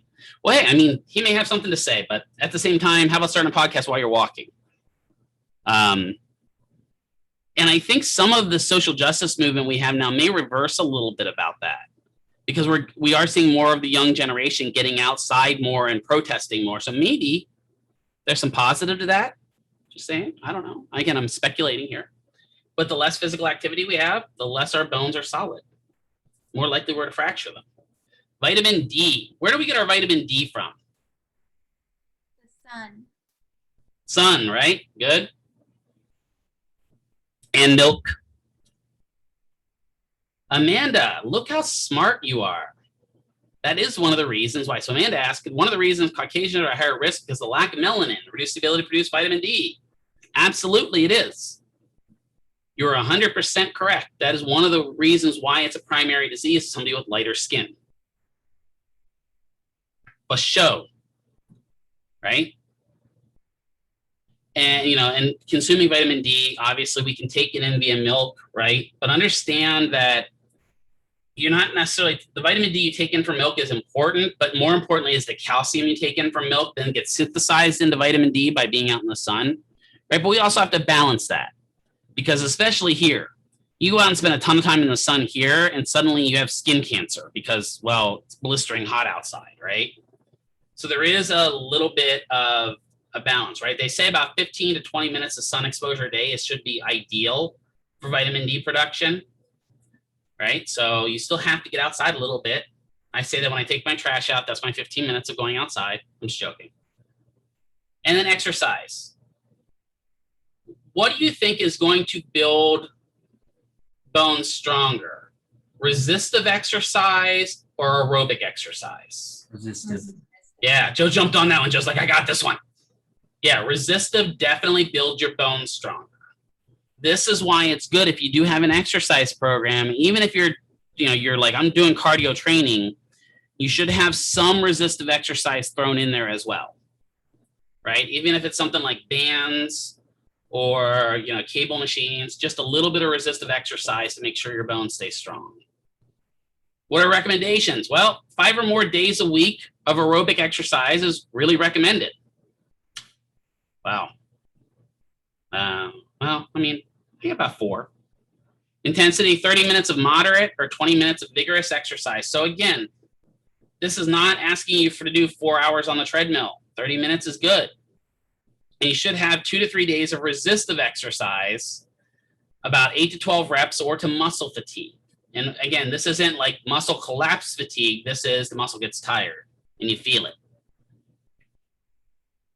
What are some precautions to osteoporosis? Well, if the vertebral body shape is changing, that's a big precaution. That's going to lead to pressure fractures. Avoid combining flexion and rotation, right? I saw a guy at the gym a few weeks ago that was doing, I've seen wood chops before, those ones where you kind of go up and down, but man, he was twisting his body the whole way through the wood chop. And I'm going, oh, my back just hurts. My back just hurts watching you. Right. And I'm like, okay, well, I guess that's job security right there, because he's going to be in physical therapy in a few weeks. I'm like, I don't know why my back hurts. Right. I love watching bad form at the gym. I could probably create a YouTube channel for that. I'm just saying.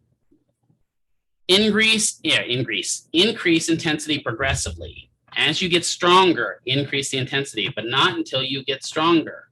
A good rule of thumb with the patient is if they can do 10 to 12 reps of an exercise with a very low kind of response to it, meaning that it's fairly easy and they consider it a fairly easy exercise. On their RPE, they're saying under 5. If they can get to that, then we may need to progress them. So that's a good rule of thumb. 10 to 12 reps where they can do them without much strain, progress it. Russian twist bad. Now you got me questioning what a Russian twist is. Is that where like Vladimir suddenly is nice to us? That would be a Russian twist. It's where you're like the sit-up twisty things. Yes, and you can hold like a medicine ball with it.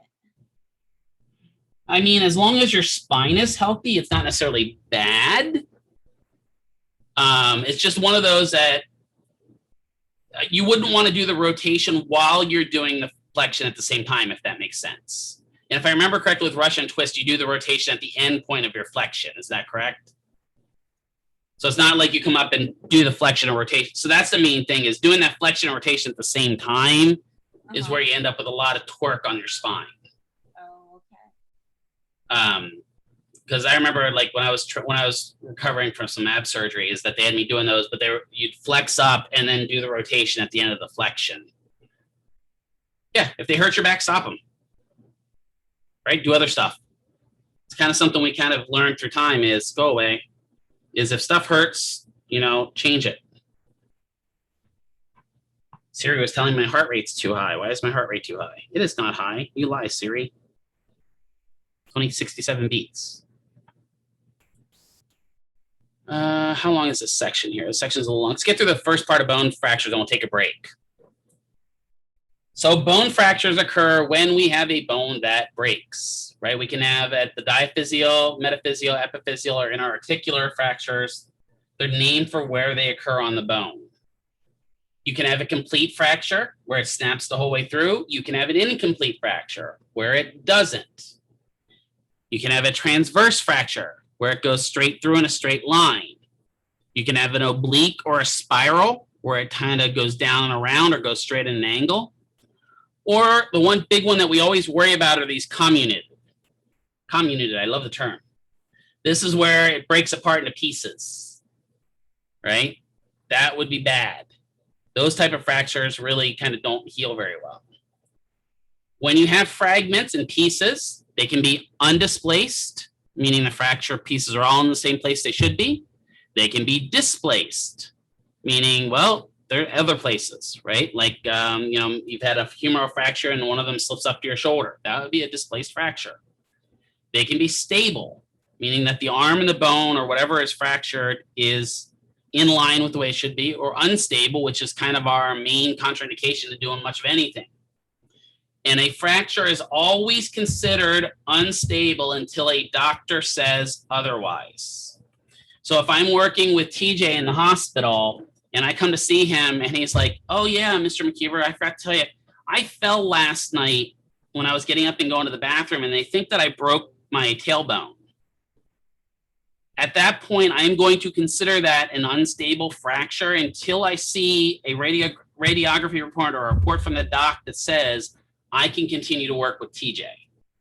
Because if I don't, and I get out on moving, and I turn a maybe that's fracture that's already stable into an unstable fracture, I'm going to have my whole butt in a sling from his butt being hurt. Relation to the environment, they can be closed or open, right? Closed fractures are the ones I prefer. I don't like open fractures. They make me vomit. Well, Riley, so that's a good point. So when they first happen, all fractures are unstable, 100%, right? So when they first occur, they're all unstable. What would make a fracture stable is if the bones start to kind of knit back together or the muscle itself is holding them in place. That would make the fracture more stable, right? If I'm looking at my arm and it's forming an L, that's an unstable fracture, right? So an example you might get would be where a patient will say that they have a humeral fracture that occurred at the epiphyseal plate. It is an incomplete, transverse, stable, closed fracture. That tells you where it occurs, what bone it's happening at, that it wasn't a full fracture, how it looks, it's a straight through fracture, and that there's no skin breakage, right? Open fractures are kind of the worst for me, and I've seen a few of them in life where bone just pops through skin. I'm kind of glad, like in the good old days of football when Joe Theismann was playing, that we couldn't see what happened to his. Kind of glad those pants kind of kept everything hidden. That fracture was kind of nasty. Yeah, good old LT, right? To this day, he jokes one of the reasons why his teeth are separated is because Joe Theismann's fracture separated them. But I'm like, that's not very funny. Yeah, Alex Smith's fracture is another one, exactly, right? And then they can have complications from it. They can be local complications where they just have inflammation, or systemic, where they get an infection based upon that fracture, right? What are risk factors? Sudden impact. Around here, I have seen way too many fractures from the lake. And it's usually hold my beer fractures, where the people climb up some rocky outcropping to jump into the lake, not realizing how deep the lake is below them, right? We had one guy that came into the one hospital that I was in. This wasn't here. This was actually, that's Pennsylvania. The guy jumped in the lake. He thought he was in one of the deeper portions of the lake. The lake was only 5 feet deep at the spot he was at. And his tibia and fibula went on either side of his femur, on both sides. Yeah, right? Ouch is a good way of looking at it. So, yeah, it's like gross, right? Just think about that before you're going jumping in a lake, is all I'm saying. right? Always know your depths, always know that. Could be a car accident that causes a fracture, right? Osteoporosis and osteopenia are all going to lead to more likelihood of fractures. And then if you have a history of falls, you are more likely to have a fracture. That's just the way it is. It makes sense.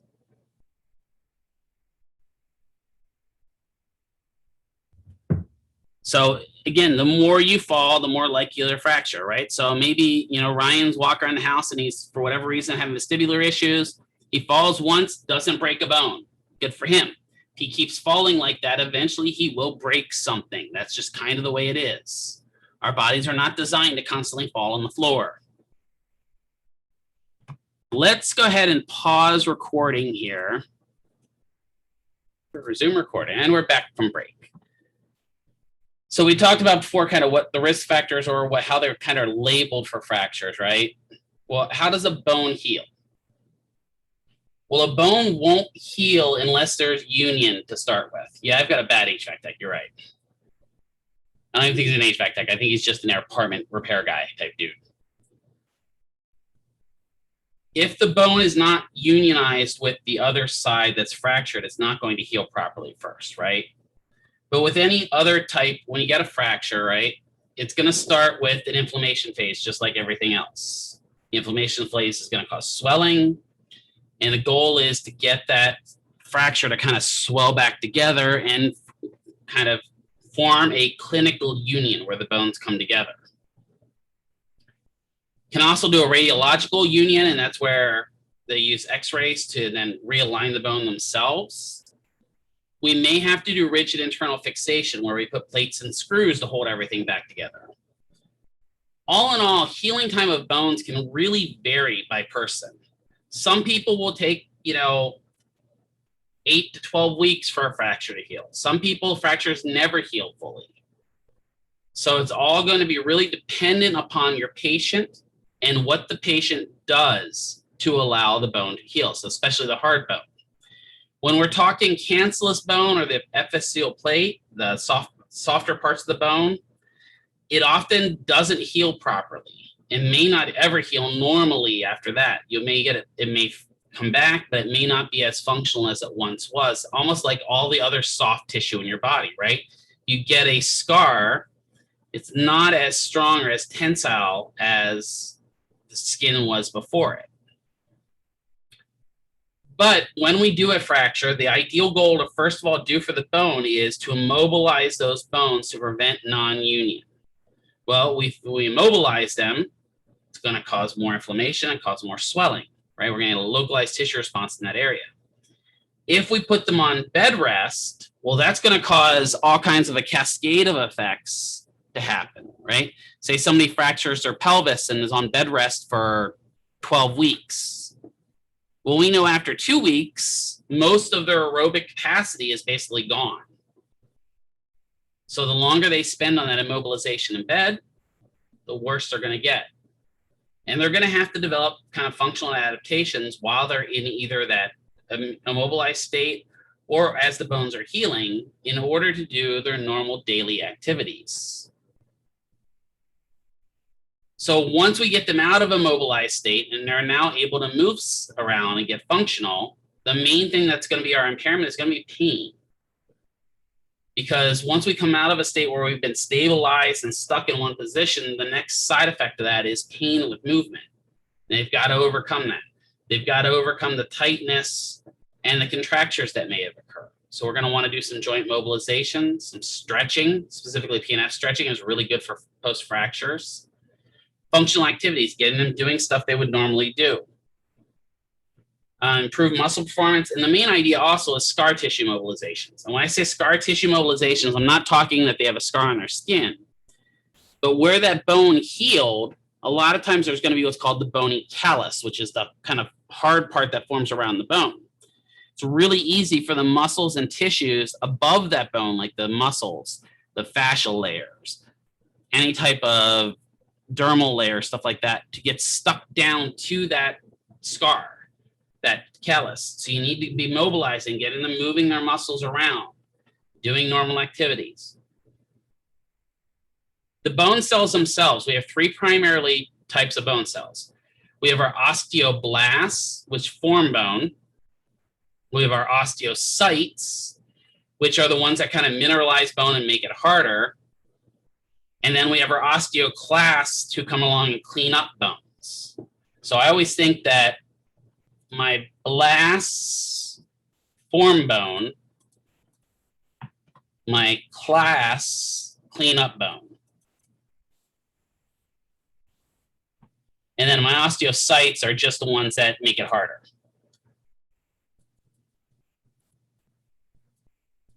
They mineralize bone. Yeah, blast, build, class, clean. Yep, you got it.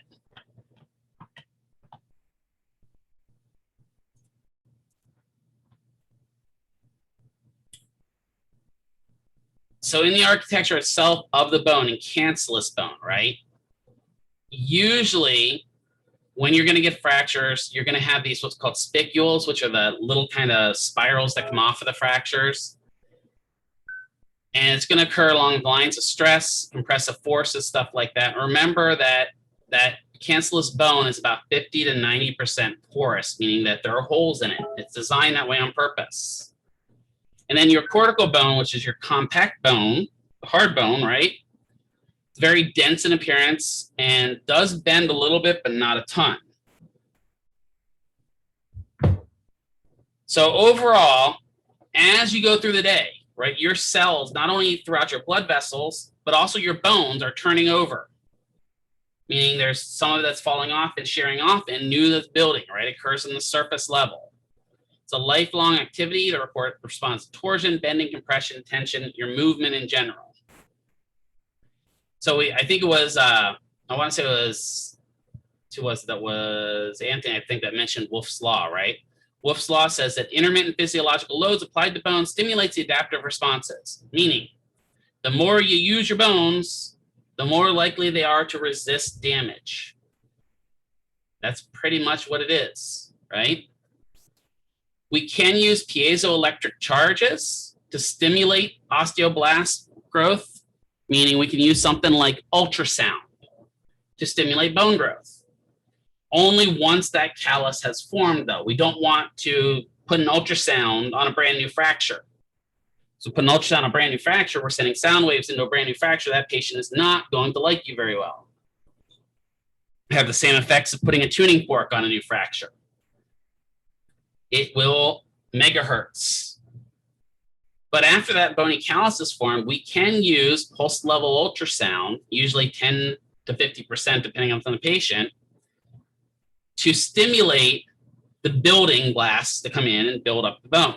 You can also use laser. Laser is really good at it. So again, the osteoblasts in class we talked about ad nauseum at this point. I'm not going to hit them again. Healing itself is a dynamic process, right? So that means there has to be synthesis and reabsorption. If we have an absence of loading or stress, it will cause a negative effect, meaning that we should put some stress on the bones once we're able to weight bear on the bones. That will help things form better. What happens when we have a bone? Well, first of all, we have a phase one. The fibrin clot forms. A blood clot forms as well. The callus forms around the bone. Phase two, cartilage starts forming the fracture. You start laying down some fibrinogen, everything starts calcifying at phase three. Bone starts being woven. And then you get a little bit more cartilage at level 4, but calcification starts occurring. It's not until phase 5 and phase 6, which is later into the weeks of bone healing, that bone actually becomes bone. Right? For the most part, before that, it's just calcified cartilage. So it takes quite a while for that bone to actually form into a true bony structure again. So that's why it just takes so long for our bones to heal. What kind of complications can we occur? Well, if we have delayed union, meaning that for whatever reason we delay in getting it seen, the bone will heal at a slower rate than normal. Non-union, where instead of making everything match up, right, the fracture will heal in the place that it's in, and then we end up with all kinds of problems that way. And a lot of times if we have a non-union or a malunion, where stuff doesn't match up properly right, most of the time the doctors are gonna have to go in and refracture the bone. Right? Where we have, Mr. Gutierrez? yes. Sorry to interrupt. So delayed union would be a delay of not seeing like the PT before? Not seeing the doc, not seeing the PT. Again, I can use my wife who passed away as an example. When she was out riding ATVs out in the sand dunes here and had one roll over on her, and it took me 5 days to get her to the hospital because she kept saying, "Well, I'm just sore. I'm just sore." And I started noticing some changes in the way her hips were laid out, and it ended up being that she actually fractured her pelvis in 12 places. It took forever for her pelvis to heal because she hadn't gone to the doc right away to get everything kind of looked at. So yeah, delayed union is where we don't get it taken care of right away. Again, if we have a non-union where things don't match up, or a malunion where things match up poorly, right? So if I have my bones that kind of match up like this instead of matching up like this, usually at that point, they're going to have to go ahead and refracture and put it back into anatomical position, which is the big thing, right? What will influence bone healing? Tobacco smoke. If you smoke or if you use vaping, it can cause things not to heal properly. So don't do that. Malnutrition, so they got to eat. Inadequate reduction of the fragments, meaning we don't get everything kind of put back together, get all the Lego pieces in place. If we have excessive motion, they don't follow their plan of care and adhere to their immobilization. If they have poor vascular supply, if they have something like peripheral artery disease or something to that effect, that can lead to it. If they get soft tissue interpositioning, so maybe they fractured their humerus and part of their brachialis gets pinched in between there, that will affect bone healing. And then infection, especially if they get something like osteomyelitis, where they get an infection of the fractured bone. So that leads to kind of into surgeries. Why do we do surgeries? Well, if we have incapacitating pain at rest or with activity, that's an indication for surgery. Marked limit of motion, gross instability, a joint deformity or abnormal alignment, significant structural degeneration, chronic swelling, failed non-surgical or previous surgery, and significant loss of function. Any of those can lead to us getting a surgery, whether it's for a fraction, for rheumatoid or fracture, rheumatoid arthritis, fibromyalgia, whatever it is. All of these are indications for why we would do surgery with a patient. A good surgeon does very good pre-op management, meaning they're going to handle the patient pre-operatively like they would handle any other patient. Some surgeons don't tend to do this, and so they don't manage the patient very well pre-operatively, and they just take them in for surgery. Those patients don't recover very well. So we've got to manage pain pre-operatively, look at their range of motion, maybe send them to physical therapy to improve range of motion prior to surgery. What does their skin look like? What does their muscle performance look like? How's their posture? How's their gait? How's their function? We have to educate the patient, talk to them about why they're getting their surgery and what may be a benefit of not getting that surgery, because sometimes we've learned that surgery itself may make things worse. So there may be a benefit to not getting the surgery. With every surgery, death is a risk, especially if there's anesthesia involved. That's 100% true. I mean, that's the good old commercials for the medication of like complications include blah, blah, blah, and death. Well, death is a possibility for all surgeries because of the fact that most time the patient is going to go under generalized anesthesia.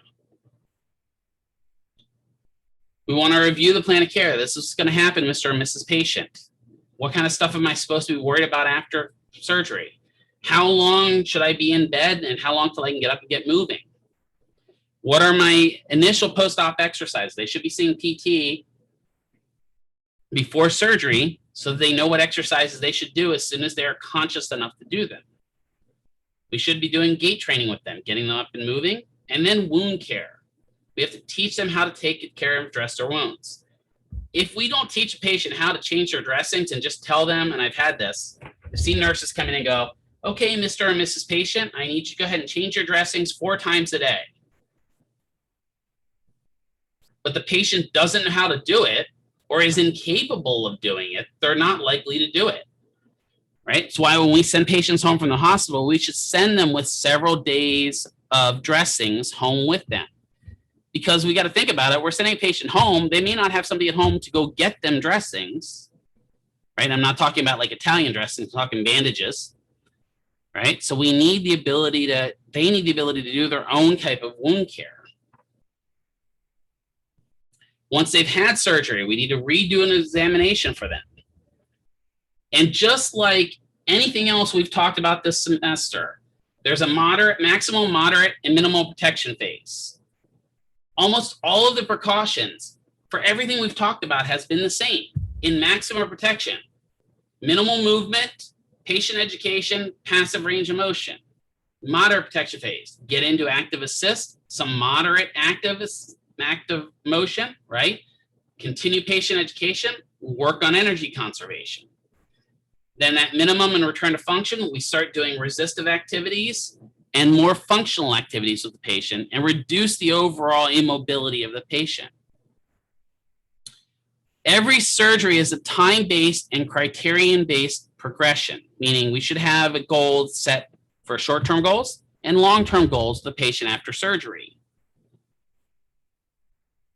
They really need you can justify therapy in almost every single surgical case that exists, whether it's open heart surgery, arthroscopic surgery, total knee replacement, total hip replacement, spinal surgery, low back, upper back, bunionectomies. They should all have post-op rehab, meaning they should be coming to see us. And when I say post-op rehab, I'm not talking going to rehab itself. I'm talking about coming and getting physical therapy on a post-operative basis. Because there are studies that have shown if they seek therapy and they stick to their therapy plan, they return to function faster. And we can see this with athletes, right? We may not be the best examples of it because we don't have millions of dollars to spend on therapy. But watch how fast someone recovers from a femoral fracture in the NBA or the NFL versus your normal Joe Blow. Why is that? Well, because they get lots and lots and lots of therapy, right? And they're also a little bit peak physical, right? And they have better insurance. You're exactly right, Diana, right? Most times, right? Or they're cash pay and they pay everything in cash. So they get the better people too, right? Like you can get those celebrity therapists. What are some major post-op complications? Pulmonary complications from either being immobilized for long periods of time where they start developing pulmonary edema and the lungs start filling up with fluid, or they get a pulmonary embolus. Yeah, Prescott's already running. Exactly, Oscar, right? Jesus, crimines. That wouldn't be you though, right? It'd take you a little bit longer to get there. I'm just saying, I'm not saying that you're not as awesome as him, but yeah. DVTs are the major thing, right? Deep vein thromboses. I want to talk about those a little bit more in depth in the next slide. Subluxation or dislocation after joint surgery. I talked about that patient that liked to dislocate himself. Well, it also happens just spontaneously. Restricted motion from adhesions and scar tissues definitely can lead to problems. And then failure or displacement or loosening of internal fixation. This does happen. One of my posterior screws on the right side of my spine is actually loose right now. I can tell because when they look at an x-ray of it, you can see that it's worked its way partially out of the fitting. That happens.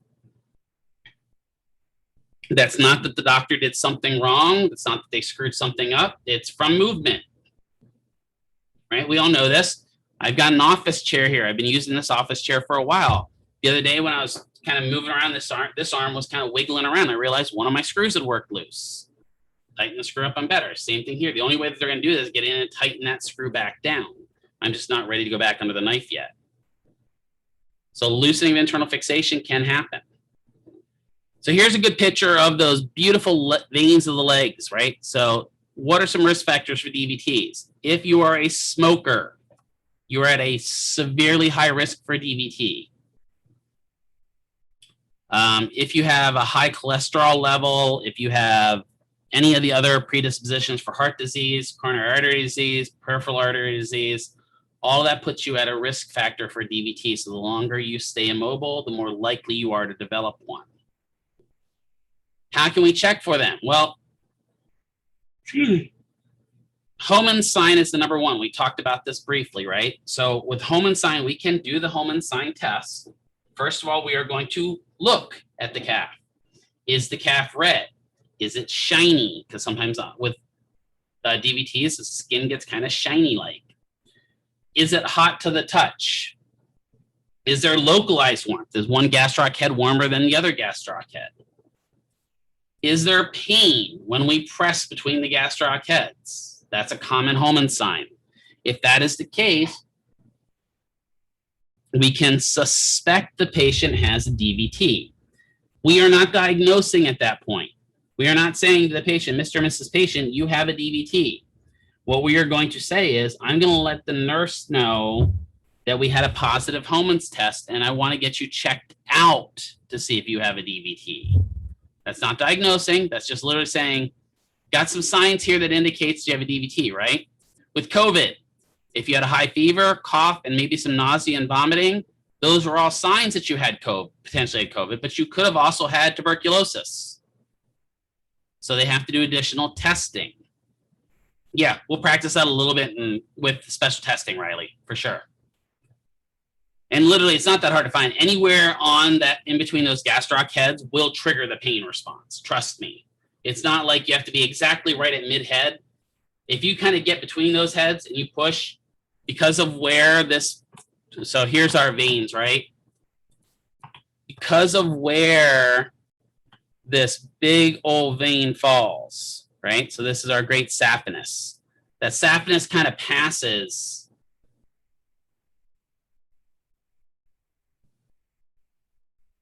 It's a pretty firm press. So Amanda asked, is it a dorsiflexion and knee extension and push? Yes. So typically, what we're going to do is have them do a slight dorsiflexion. They don't do a ton of dorsiflexion, Amanda, honestly. But they do have to maintain knee extension so the muscle's kind of lengthened out. And then the pressure is a good amount of pressure. So like if I was going to say this brain is my gastroc, I'm pushing pretty good into that. But honestly, most times I've had a positive Hohmann sign, I go like this, I get a little bit into it, and that person's climbing the wall. They're like, okay, stop. And ooh, you know, and have I had some where I've got a positive result and not had a DVT? Yeah, one or two. I've had one or two where it wasn't a DVT and it was a trigger point or something like that. But I would take those one or two false positives than to get somebody up that had a positive DVT and then I killed them. So I'd rather do that. If they get a DVT, they're at risk of developing a pulmonary emboli. Remember, a thrombosis is a blood clot in place, right? So when you see thrombos or thrombus, it's also known as in situ, meaning in place, because we can't just say in place. Why would we say that when we can have a fancy Italian term for it, or not Italian, Latin term for it? Versus emboli, which means it's moving. You can have a thrombosis that turns into an emboli that turns into a thrombosis.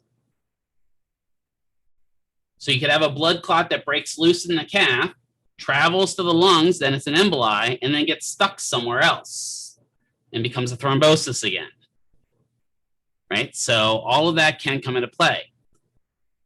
What do you think some signs would be that a patient threw a blood clot to the lungs? Typically, Amanda, yes. So Amanda asks, is calf the only place we check for DVTs? Typically, yes. Does that mean they can't get them in their arms? It's just less likely because the veins are a lot smaller there. What would be some signs you think of a patient with a pulmonary embolus? Shortness of breath. Yeah, that's the big one. Stand up.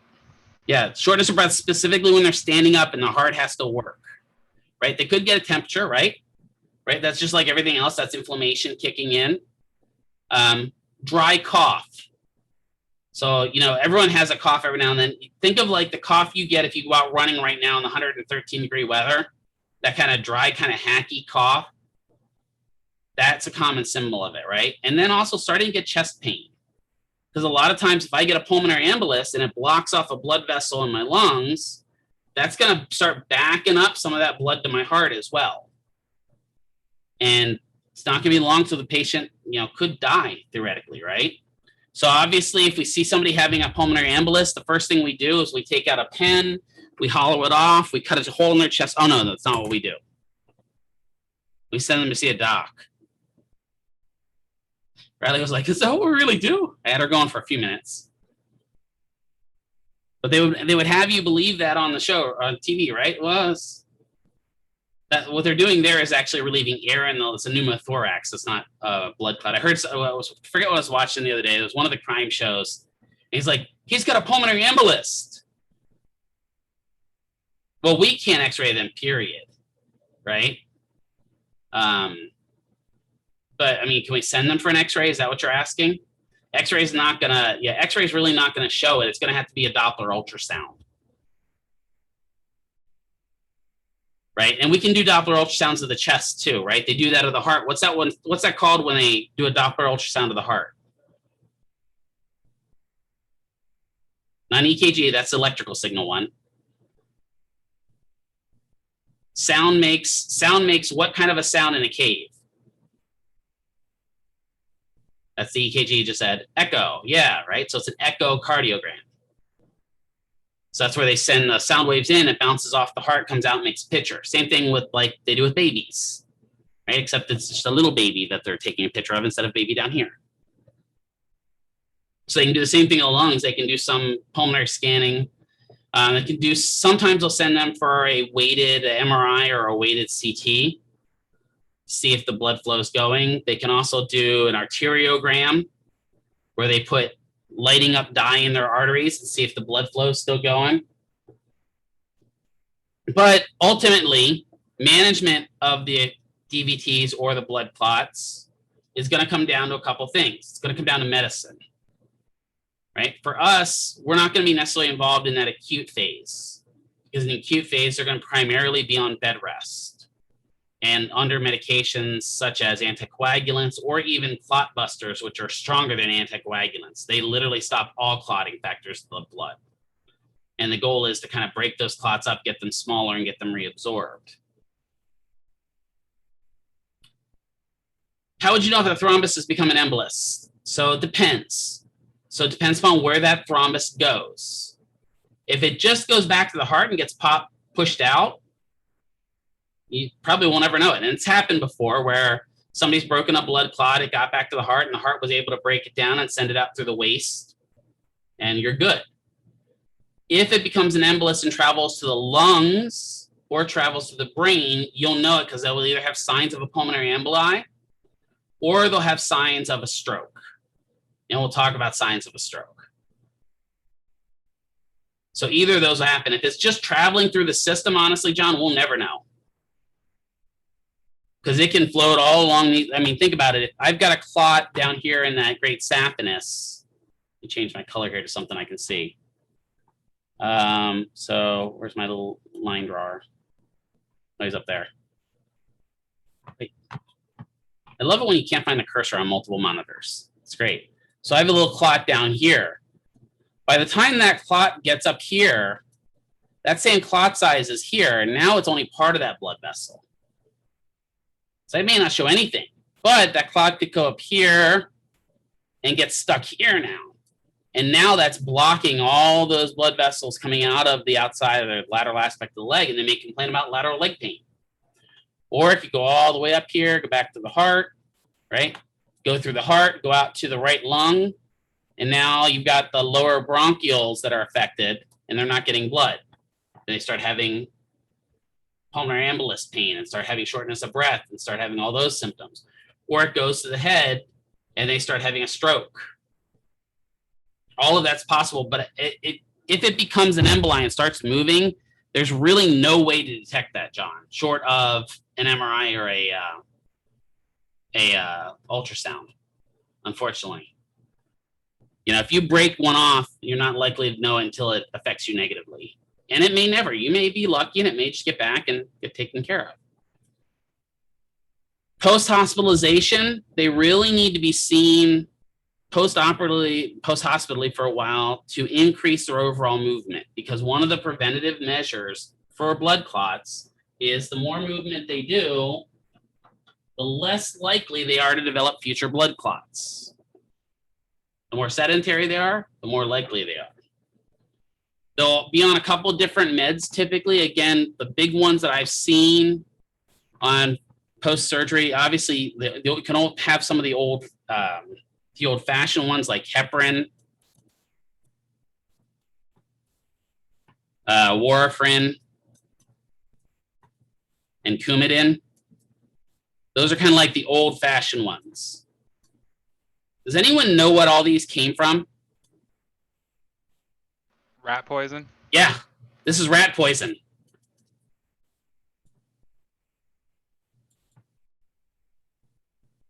So that's how rats die when you give them rat poison. They literally stop being able to bleed or stop being able to clot, right? These people do take those, right? It's in controlled doses. So it's not the same as getting rat poison out from under your sink and just swallowing it, Riley. So that's the good news.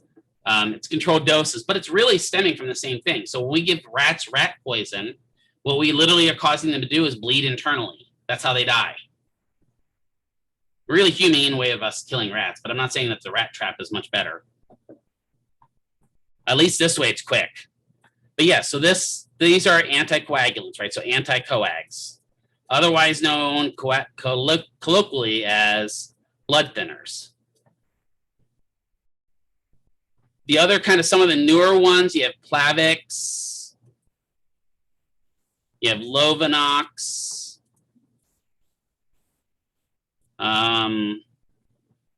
there's another P one that I can't think of right now. These are kind of more specialized. So these attack clotting factors. So they may only attack certain clotting factors in the blood that are more likely to trigger a blood clot inside the circulatory system. Ripmaster Splinter, exactly. So those are bad. And then we also have the clot busters.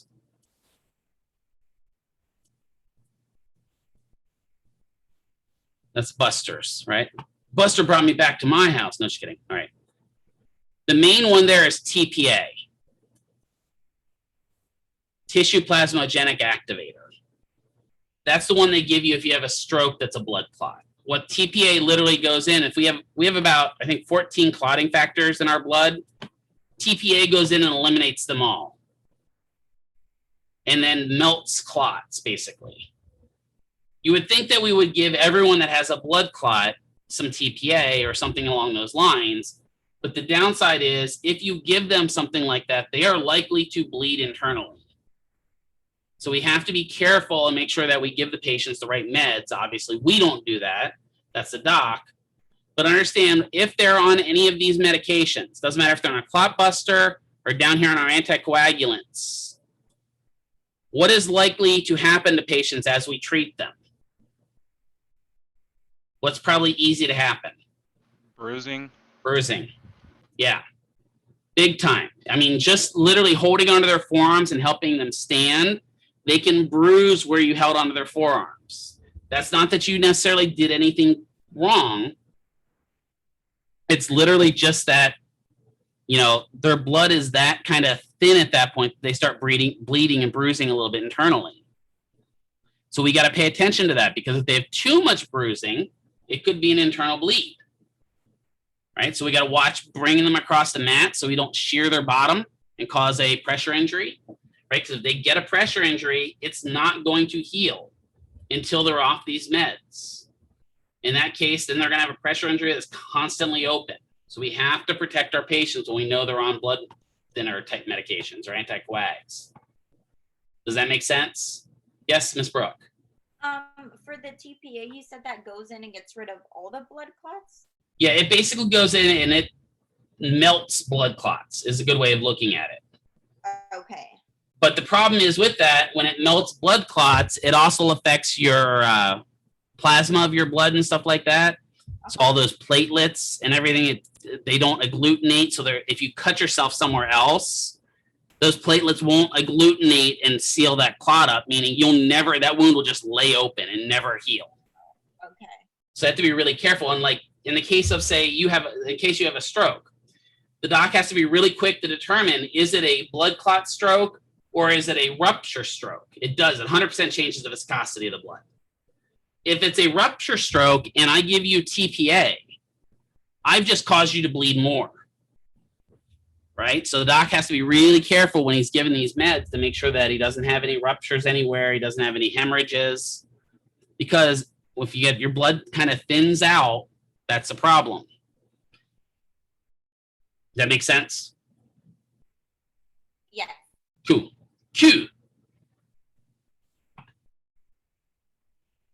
Common surgeries and post-op management. We talked about open procedures, either open reduction, internal fixation, ORIF, right? Internal is what that I stands for.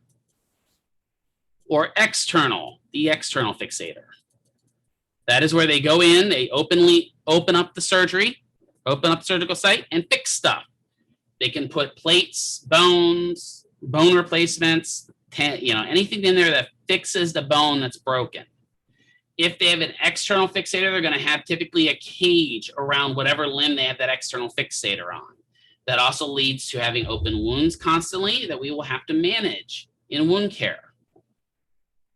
Arthroscopic procedures we've covered of the ACL, meniscus, chondroplasties, stuff like that. And we've actually had a couple of videos posted of that. That's where they go in and they usually do 3 holes, right?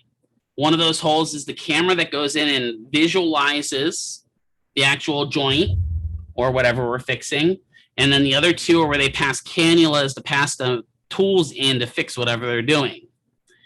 Usually can be used as a diagnostic tool. I could do arthroscopic surgery I can't, but if I'm a doc, on like Christina, where I'm like, well, maybe she has a meniscus tear. So I may go in arthroscopically to see if she actually has one, because maybe on the MRI, it's not showing up really well. And then I go in and I've already got her there. I've got it open. I'm like, oh, she does have one. Then I can fix it arthroscopically as well. Usually the arthroscopic procedures heal better than the open procedures. That makes sense, right? We only have 3 little kind of guide holes versus having a zipper scar or something to that effect. They can fix smaller things through those arthroscopic procedures, and they have to open you up for bigger things. Right? If I have to do a total shoulder replacement, I'm not going to be able to get those parts in arthroscopically. I'm going to have to open up that whole shoulder.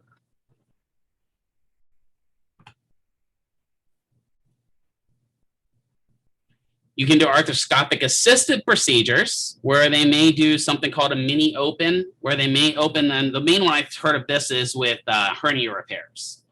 So they'll make an incision to go in and repair the hernia, but they'll still pass an arthroscope in through another part of the body so they can visualize the back side of what they're repairing. Right? And hernia is just where something pops out where it shouldn't pop out. Most of the time you've heard of something like a sports hernia, where you get something punching through that inguinal ligament area down in your groin. Or you may get somebody that has an abdominal hernia where something pokes through that linea alba. Grafts we talk about briefly. We talked about autografts. That's where we take something from the patient's own tissue, right? Patellar tendons, hamstrings, all that can be used. Allograft is preserved human cadaver tissue. That means you're getting something from another human that has passed away. Technically, if you have something like a kidney transplant or a heart transplant, technically that's an allograft, where they're giving you somebody else's heart or giving you somebody else's kidney. A xenograft is a different species. So that's typically for us, most of the time comes from pigs. Because believe it or not, we are pretty structurally similar to a pig. We're also very structurally similar to a cat, but we know that cats won't give up their organs to help us, right? Cats don't care about us. They're great little pets, but man, they don't care about us. And then there are new ones like synthetic grafts and soon to be those 3D printed grafts where we're going to start working on stuff where if you need an ACL, we'll 3D print an ACL.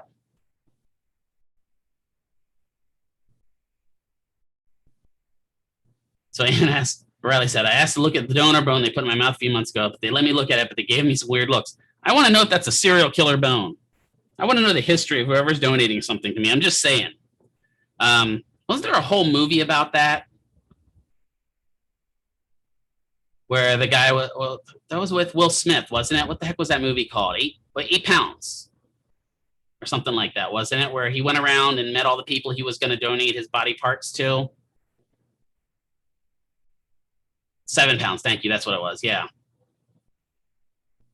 So good, but also so kind of morbid when you think about it, right? Cindy says she cried the whole time. I don't cry at anything. I didn't even cry when they shot Old Yeller. I'm just joking. Yeah, it was a good movie, but at the same time, I in the United States, that probably would never have happened. That's the sad part. We'd have actually wasted his tissue. They wouldn't have done that because I don't think actually with the suicide, they can take the tissue.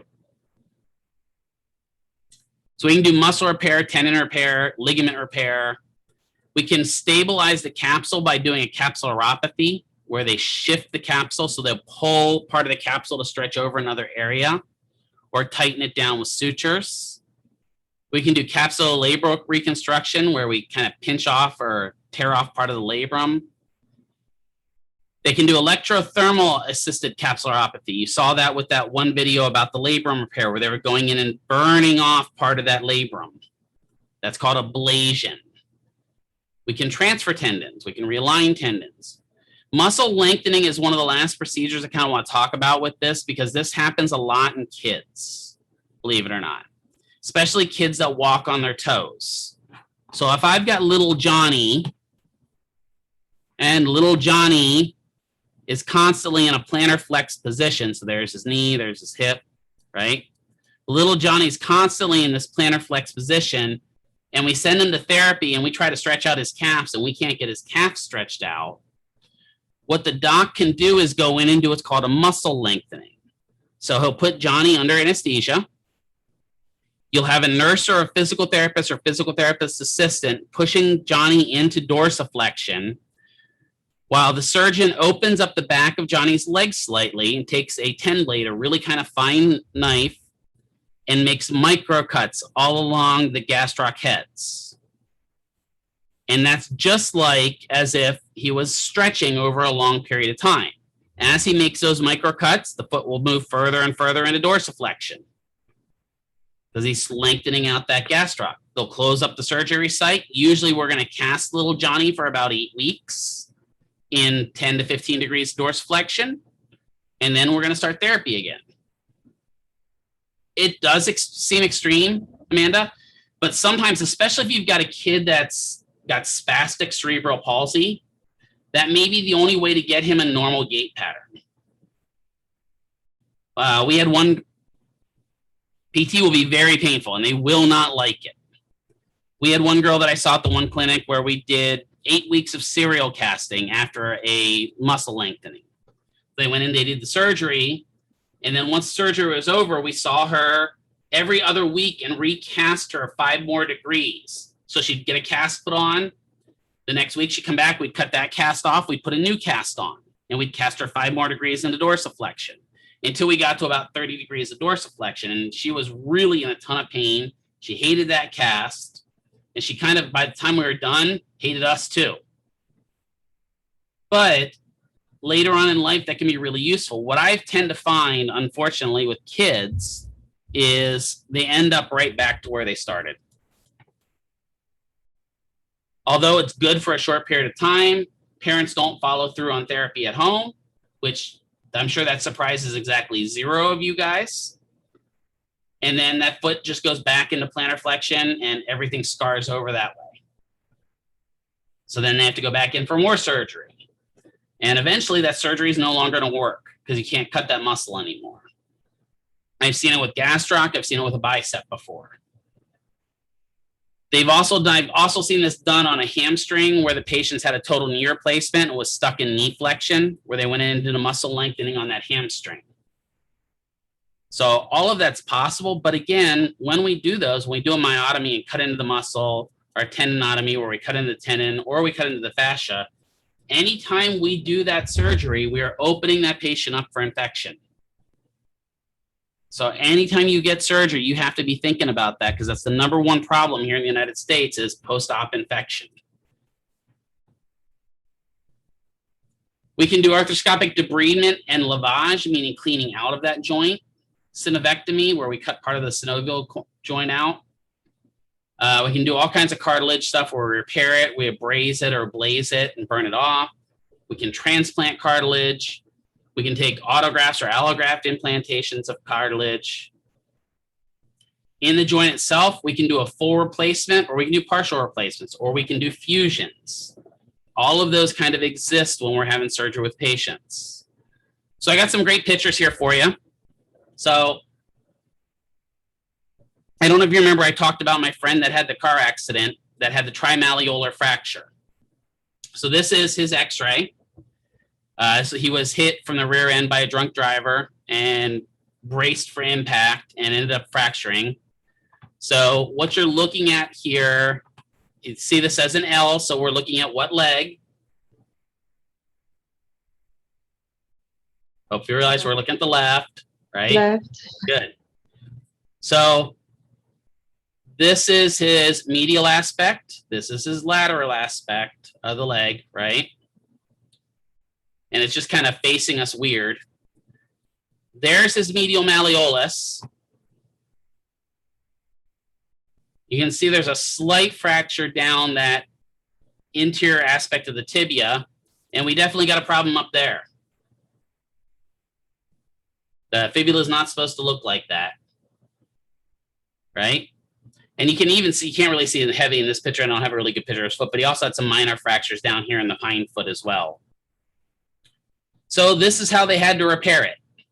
So 1, 2, 3, 4, 5, 6, 7, 8, 9, 10, 11, 12, 13 screws. Lucky number him, right? Plus also we've got a plate out here along the lateral aspect of the fibula. Right? And so you can see he's definitely got a comminuted fracture because he's got a bunch of parts here. So the goal of that plate was to pull all those parts back together.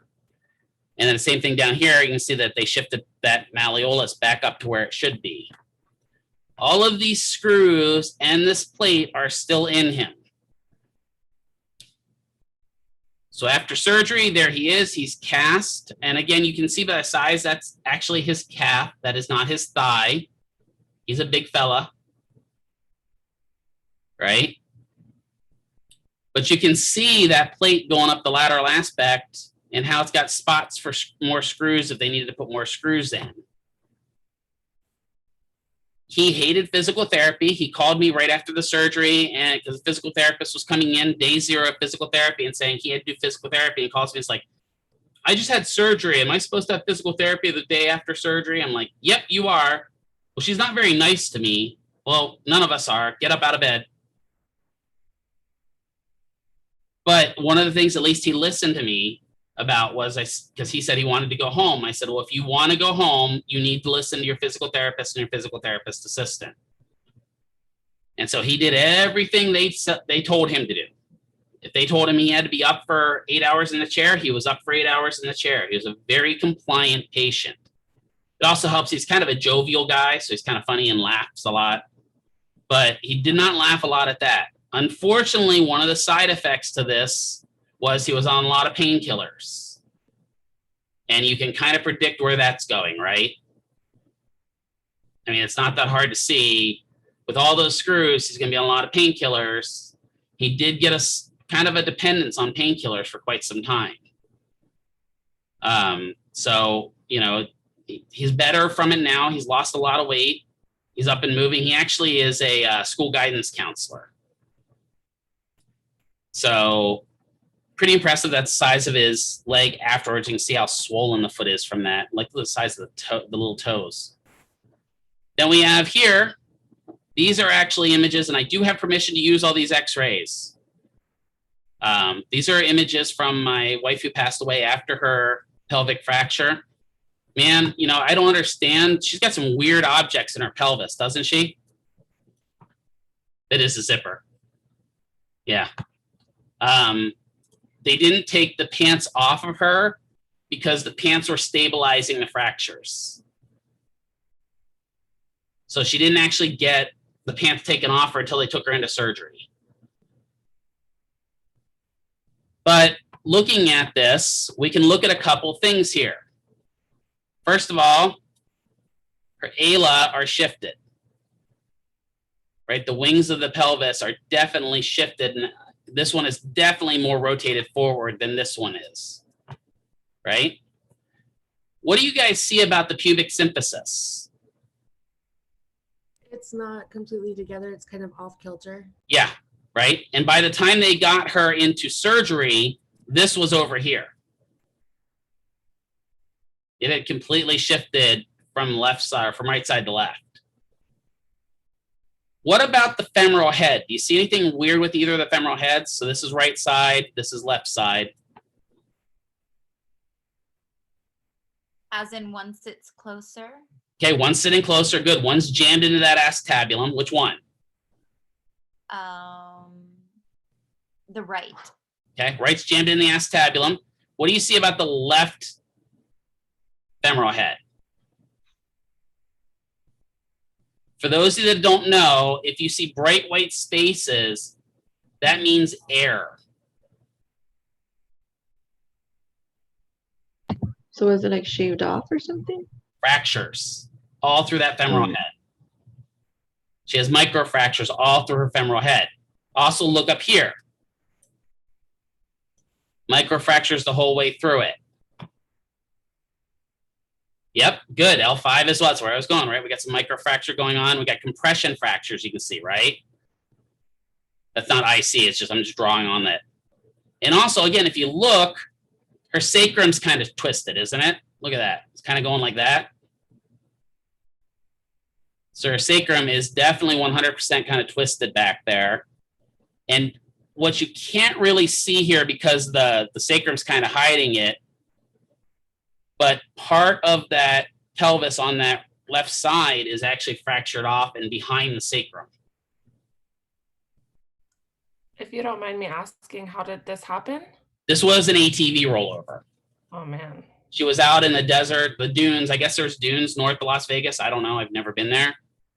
She was riding with some friends, and she hit the dune and evidently didn't realize there was a drop after the other side of it and rolled forward 5 times on her. Now, mind you, like I said, she stayed at home for 3 days arguing with me that she didn't need to go to the hospital. It was just normal hip pain because, again, she had fibromyalgia and everything else. And she was like, I'm just sore like I normally am after an injury like this. I don't need to go to the hospital. What do you think clued me into her needing to go to the hospital? What do you think I noticed on the lateral aspect? What do you think I started noticing on that left hip? Really heavy, bruising. This whole side, and I'm not even joking, from probably about L2 all the way down to mid femur turned black. And not like black like rot, like black and bruising. What it was is not only had she done that, but in here you have a bunch of arteries that are passing through the backside of your pelvis. This artery had split open. She had internal bleeding. Yep. And so they had to go in, they drained all the blood out of here, and then they did a star closure on that artery where they actually put kind of a plug in the artery. Right. It does point to how painful fibromyalgia can be, right? She thought it was just, yeah, I'm fine. She's 12 fractures in her pelvis, bleeding internally, and she's just like, yeah, I'm good. Downside to this, I took her to the hospital. What do you think happened to me? Where do you think I spent the night? And they were probably questioning you to see if you were abusing her. Yeah, I spent the night at Las Vegas Metro in handcuffs. Because, yeah, I mean, this is a common abuse fracture. Believe it or not. This is a really common abuse fracture. Why is it? Because if I fracture your pelvis, it's kind of hard to show, isn't it? Just saying, like, you're not like you walk around without pants all day. So yeah, I think I've got some more pictures of this in the next slide as well. Yeah, so there's when it's starting to shift. You can see how that pelvis is kind of shifting off place, right? Her pubis. So what are you supposed to have here? What's this? What's supposed to be right here? Pubic symphysis. Yeah, the pubic symphysis, right? The synostosis joint. That was gone. It ripped off. It was basically attached just to her left side. And then you can see up here, this is actually a little bit better picture of it. You can see how that kind of fractured right down that, right from about, you know, the crest of the pelvis there down. It's broken. There's a piece that's just hanging back here, and they had to put a pin in that. I don't have any of the post-op pics, unfortunately, mainly because I didn't get to see her post-op because I spent a lot of time visiting some of the local police. I don't begrudge them, don't get me wrong. I just thought it was kind of funny that I was the one that forced her to go to the hospital, and they kind of brought me in for questioning. I didn't feel like I was being questioned. I felt like I was being arrested, but what do I know? Again, just shows, I mean, it really does show what can happen. All right, now we get another surgery here. So, what type of a surgery is this? Cervical. Good, it's cervical, right? Are they doing some fusion? Good, right? So we've got cervical, we've got fusion. So we got C, D, F, cervical disc fusion. Now we've got two different directions, don't we? Right? Because this is A, this is P. So in this vision, we have a PCDF and an ACDF. This is an anterior and a posterior cervical disc fusion. And these are actually my x-rays, yes. So I do have permission to use these. Right? So I don't know, let's see here. I don't know if you can see this, but between these bones here, there's no space. That's where that congenital fusion exists on my spine. Now there's space here, right? There's a disc there still, but the actual spinal processes are fused together. So that's kind of, and also that is a really, really massive spinal process that I have up there at about C4. Like that is not supposed to be that big. There's C7, pretty, right? So I've got 4, 5, 6 fused. So when they fused me, they used a quad plate on the back, which goes 4 screws, and then they use a dual plate on the front, which just uses 2 screws. This screw right here is the one that's working loose.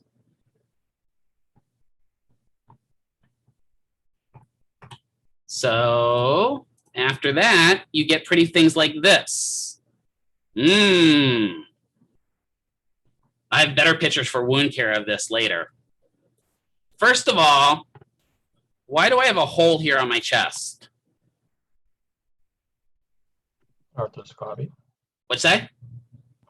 Like arthroscopic. Nope, good thought though. Really good thought. Is that for an IV? Nope.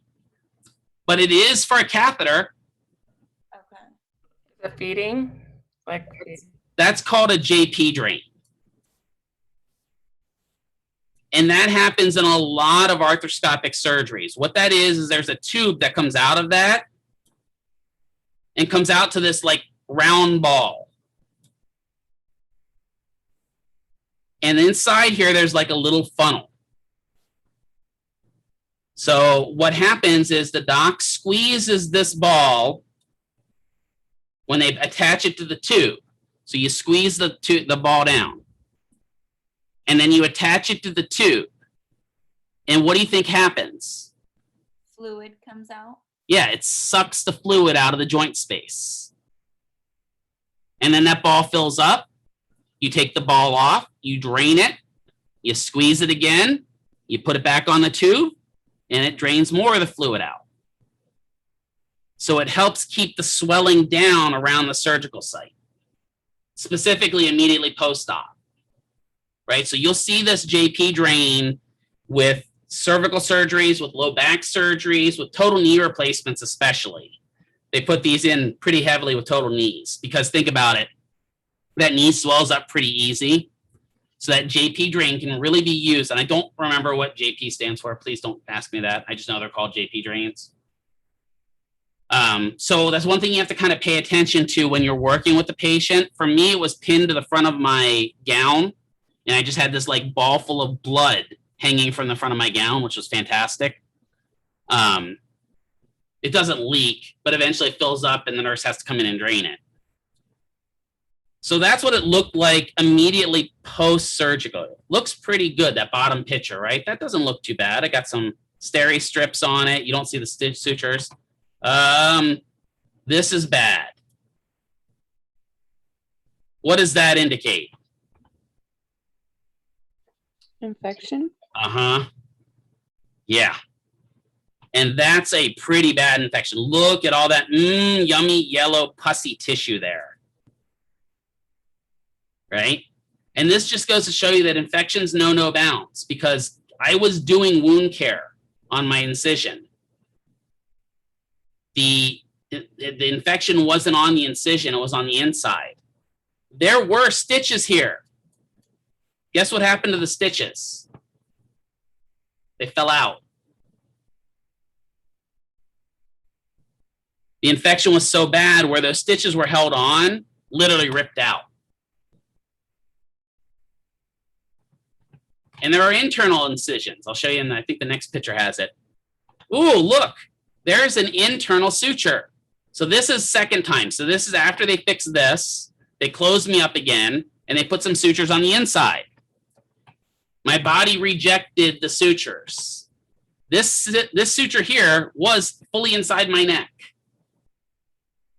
I was sitting at home the one day and I'm like, man, what is that? I saw something like, I thought it was a scab and I started pulling on it. And I'm like, oh, that's attached. That's not good. This all reopened. And like I said, I've got better pictures for when we get to wound care of it. But that all reopened back up again, literally like 4 months later. What is it called when a surgical site reopens? Rupture?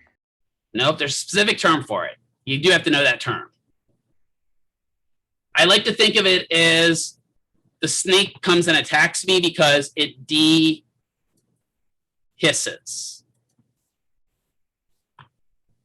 So that's a D, by the way. Let me make that a little bit better.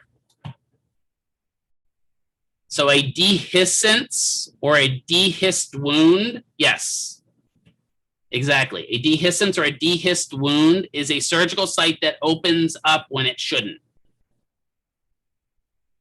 It happens quite frequently, believe it or not. It'll happen for total knee replacements. It'll happen for total hips, where the wound just for whatever reason just opens back up.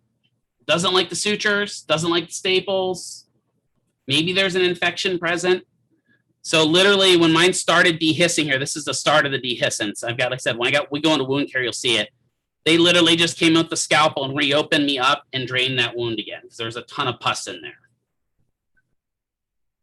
Yay for infections. This is what my back surgical site looked like. Even that is not a healthy scab. I'm just saying that this doc that did my surgery, yeah, it's like, and this is my old picture. Wait, you see some of the other ones. The surgeon that did my surgery, I mean, he did the best he could because I didn't have exactly, the best pre-op care. But man, he butchered my neck and the back of my neck. I still got some nasty scars from it. I can't wait to show you some of the pretty pictures for wound care. And we start talking about stuff looking like hamburger and, oh, look, there's some French fries in the wound. I'm just going to ruin all your food for you. For those of you that know Justin from the other cohort, from cohort 11, he just finally was like, stop. I work with food, and now every day that I'm sitting at work, I keep thinking about wounds. All right. So let's take a 10-minute break real quick. So it's about 3:50. Let's take till 4 o'clock. We're going to come back and we're going to talk about doing joint mobilization. So take a quick 10-minute break, get up and stretch. So we're back, and now we're going to start talking a little bit about those mobilizations, which I talked about yesterday in the actual lecture portion of it. I want to rehash this. If I am going to mobilize a joint, what position do I need to put them in order to mobilize that joint? Open packed. Open packed. There we go. But here's the key thing. Again, I mentioned this briefly.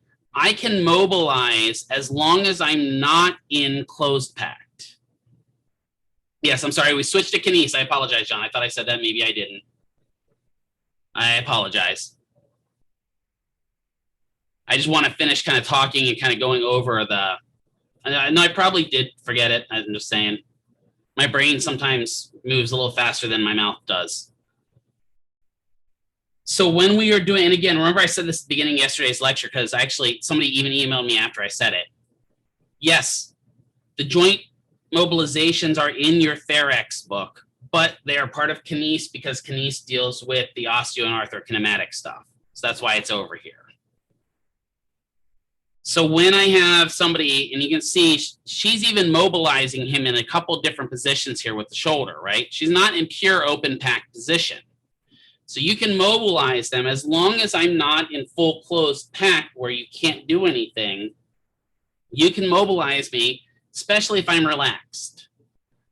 So, you know, if I use Diana as my model when we're going to go ahead and do joint mobilizations, if she sits there and even if she's in open pack, you know, open pack's kind of out here, but she tightens up that shoulder and doesn't relax, I'm not going to be able to mobilize her. The patient has to be relaxed. I love his nice relaxed face here. He doesn't look awkward at all. But if you're tight and you're not relaxed while I'm mobilizing you, you're going to get nothing out of it. So that's why a lot of times before I mobilize a patient, I may set them up and I may get them in position, but I may then put a hot pack on them for 2 or 3 minutes before I mobilize the joint. And the hot pack may be there to loosen up the joint for sure. But more than likely, what I'm doing in the hot pack is relaxing them. I'm using a gate control theory that if I can get them to relax with that hot pack resting on their shoulder, now I can get in and mobilize that joint. I may even leave that hot pack on while I'm mobilizing the joint, just to allow them to relax, because it's really hard to mobilize a joint if the patient is sitting there locked up, right? Same idea if you have a patient that you're putting on traction, spinal traction, whether cervical or lumbar traction. If they're tense the whole time they're on traction, it's actually going to make it worse. So a patient has to be able to relax. You may have to do breathing exercises with them. One of the questions I did get yesterday is, why does it look like this guy is tied to the table? Because he is. Right? Why did she put a gate belt around him and kind of gate belt him down to the table? Well, that was her way of stabilizing him so she didn't have to, right? Again, I talked briefly about this. She's a tiny person. He's a bigger guy. So for her to stabilize and mobilize him, she's going to use a ton of energy. So what she's doing is using the table as her stabilization technique and basically strapping him down. There is a downside to that. We could not do this in the hospital. Why? You would need their consent. Yes, well, we need their consent. What is this considered in the hospital? A restraint, you need a doctor's order. Yeah, restraint, we need a doctor's order, right? So be aware of that. Even though we do joint mobilizations in the hospital, we couldn't do this type of joint mobilization where we use kind of a table strap to hold them down for the joint mobilization. We'd have to do manual stabilization. So what she could do in place of this strap, right? Oops, resume share, didn't mean to hit the wrong button. Is she could put a kind of pressure down on his chest where she's stabilizing him at the actual chest and doing all the mobilizations while not letting that scapula and that clavicle move. So we're going to show kind of that method because that's the method that's going to use the most energy. But if you can get a patient where they're strapped down to the table, saves you having to hold them down and keeping them stable. So what she's doing the first one is kind of a distraction. She's taking a hold of that. She's got her arm cupped around it. And I'm going to show you different techniques for this than this. The book shows using your hand to distract the shoulder. I tend to use my whole body. So I will wrap my arm around that, put my hand up and around. So I kind of have a snake around their arm and have my hand up here on their upper shoulder. And then I just drop my weight back. And I allow my body weight to pull their shoulder and distract it. Because that way I minimize my amount of energy. There are all kinds of techniques I've learned over time so that I don't get tired doing these, because when I'm doing joint mobilizations, it requires a lot of my own energy. And I'm usually, towards the end of the day, I use this when it seems to be, for whatever reason, I get all my mobilizations at like 4 o'clock on a 5 o'clock day. And I'm exhausted. I just got to find ways to conserve my energy and be able to get through this. One of the things I mentioned in the lecture is the mobilizations are going to be named for the direction they go in.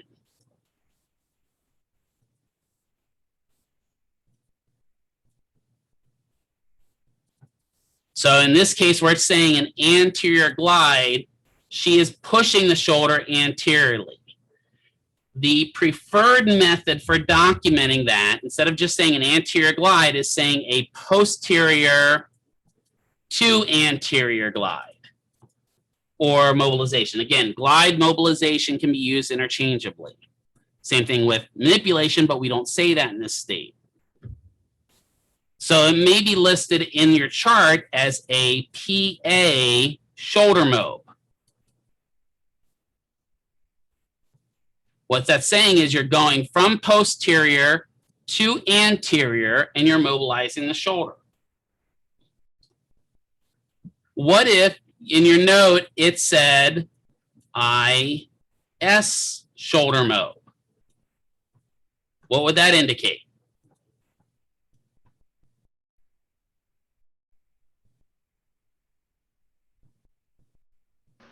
Inferior to superior? Inferior to superior. Good, right? So this is where I start.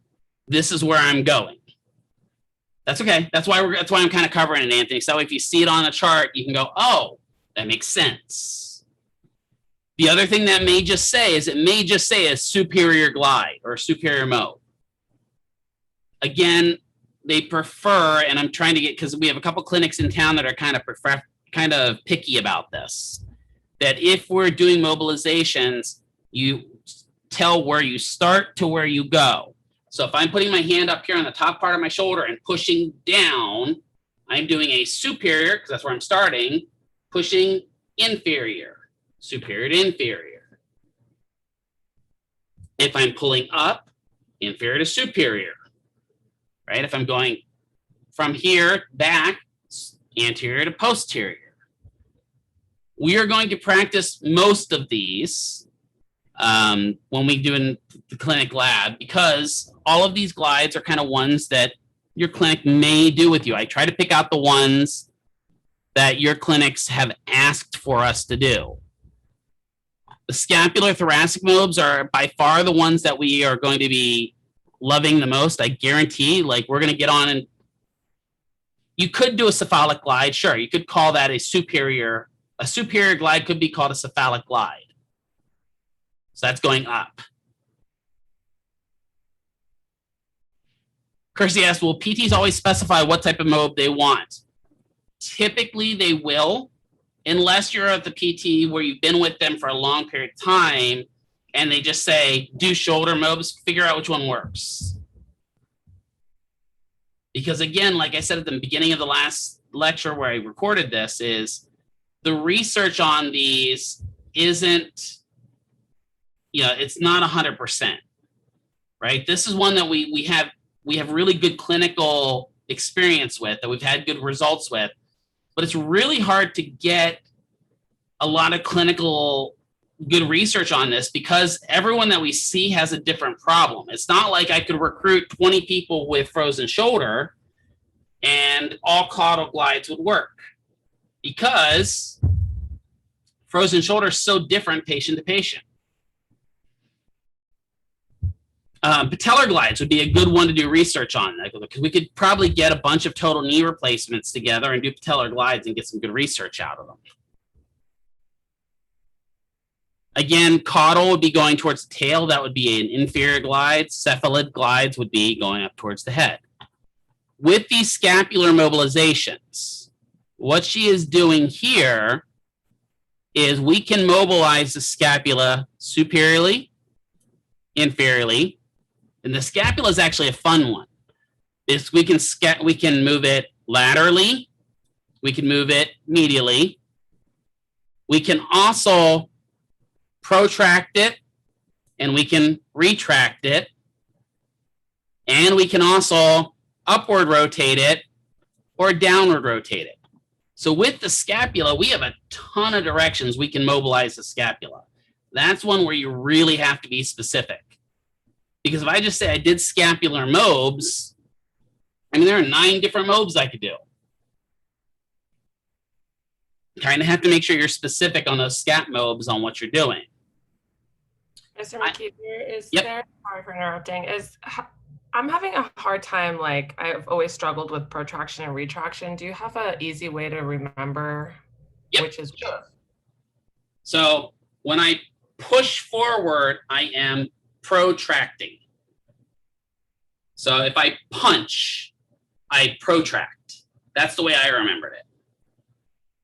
If I go backwards and I squeeze my shoulder blades together, I retract. So I always remember that a punch is a protraction versus squeeze, that's retraction. Does that help? Yeah, so like Brooke said, protract, the scapula comes out kind of laterally and moves forwardly. Yeah, there's a good one too. Joe said, serratus anterior is my protraction main muscle, right? And my main retraction muscles, my rhomboids, and a little bit of middle traps as well. So anytime that my scapula kind of does one of these, tilts forward, so like if there's my tip of my acromion out here. If I kind of come forward with that tip of the acromion, that's protraction. If the tip of the acromion kind of goes backwards, that's retraction. But the punch for protraction helps. It helped me a lot. Same thing with ab and adduction with the scapula. That drove me nuts. Oh my God, that drove me nuts. That's why I use pro and retraction. So I could protract, meaning roll the shoulder forward, right? When I sit with rolled shoulders, that's a protracted shoulder, right? So if I have somebody that sits like this, what do you think my mobilizations, my scapula are going to be? To retract? Yeah, I'm going to move the opposite. I'm going to do anterior to posterior. I'm going to do retraction mobilizations. Right? I may even do some inferior, because if I sit like this, I'm kind of upwardly rotated a little bit as well. So I may do some downward rotation mobilizations. In reality, when you do a door stretch, you're going back into retraction. But if you do a ballistic door stretch where you kind of bounce in that door stretch, you are doing a scapular mobilization, because you're actually taking those scapular wings and moving them off of your rib cage. And that's really a self-mobilization, right? I talked briefly about that when I said that what we are going to do is active mobilizations where we're going to move them. A self-mobilization is where the patient themselves are going to do mobilizations. Ballistic is not PNF. There are some ballistic PNF stretches, but ballistic is not pure PNF, no. We can do PNF ballistic, but man, that'd be rough. I mean, actually I have some techniques for that, but man, that hurts. Does it make sense the way they're labeled, at least the mobilizations? And again, I mentioned this briefly. Mobilizations equals manipulations equals glides. They kind of get used really interchangeably. So if I say that I'm doing a caudal glide, I'm doing a caudal mobilization. I'm also doing technically a caudal manipulation, but we just don't use those terms because chiropractors come after us and attack us. We don't want them to do that. And I mentioned this briefly when I was in Pennsylvania. one of the things we did to combat that APTA statement, when the APTA says PTAs cannot do any mobilizations, we said, okay, PTAs can do glides though.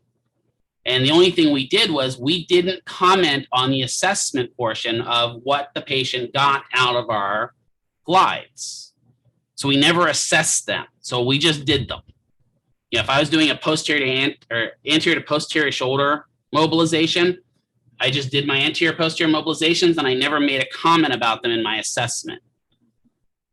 That way I was just doing a glide. I wasn't assessing things because the APTA says that any mobilizations that are done require the direct supervision and hands-on skills of a PT to do a consistent assessment. I agree with that on a grade 5 mobilization. On a snap, quick thrust, high velocity thrust mobilization, that's a PT skill. Keep me away from that. I don't ever want to do those, right? But in the case of just a regular mobilization, usually you're okay. If once you're out of school and you want to go take some more continuing education on these, where you want to get a little more specialized on mobilizations, make sure before you sign up for the course, you ask them if you are going to be able to participate in the course. Because I have gone to some continuing education on mobilizations where they will not let me do any of the hands-on work. They say you're a PTA, the APTA says you can't do it. Even here in the practice setting, you can't do it, so I'm not going to let you do it.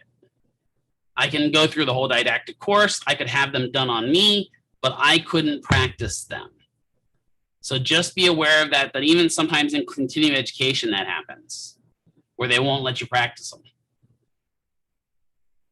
So, McKeever, do you do any joint mobilization on toddlers or kids? Yep, all the time. All the freaking time. Especially if I've got somebody that's got hip dysplasia, a little kid where the hip's not meeting up. When I'm walking them, I'm constantly doing it. If I'm doing something like, especially if I got somebody like kid with really spastic CP, I'll do a lot of grade 1 and grade 2 mobilizations with them to relax them a little bit. Because I find that grade 1, that just gentle oscillation really does help it. And I wanted to hit that again. I do still have my pillow here. And it's not my pillow like the My Pillow guy. This is just my pillow. I want to exit out of my slide just so I can review the grades again with you. Let me change my video. All right. So we're going to review the grades again. And we're going to pretend, there we go, focus on me. We're going to pretend that this pillow is somebody's shoulder. Okay? So a grade 1, the first thing you have to do in order to do any type of mobilization is see how much play you have in the joint. So you are going to have to move the patient the whole way through their range of motion. So if we're doing an anterior to posterior mobilization, the first thing I'm going to do is get on the patient and see how far I can move that joint. Get my full range of motion, right? And again, that would be passive because I'm the one doing it. So I'm going to go, okay, you let me know when you can't take any more or if it hurts too much. Maybe they don't. It just goes through. I hit resistance. I'm like, okay, so that's how far I have to go. Remember that a grade 1 mobilization is called an oscillation. All I'm going to do is put a little bit of pressure on the joint. So I'm really kind of putting my weight of my hand on, just digging in a little bit. Right? You can see I'm just barely putting any pressure. And then I'm just going to sit there and I'm going to bounce. I'm going to bounce with me. Come on and bounce. No, just kidding. I'm not going to sing that whole time I'm doing that. Although maybe I might. Who knows? You never know with me.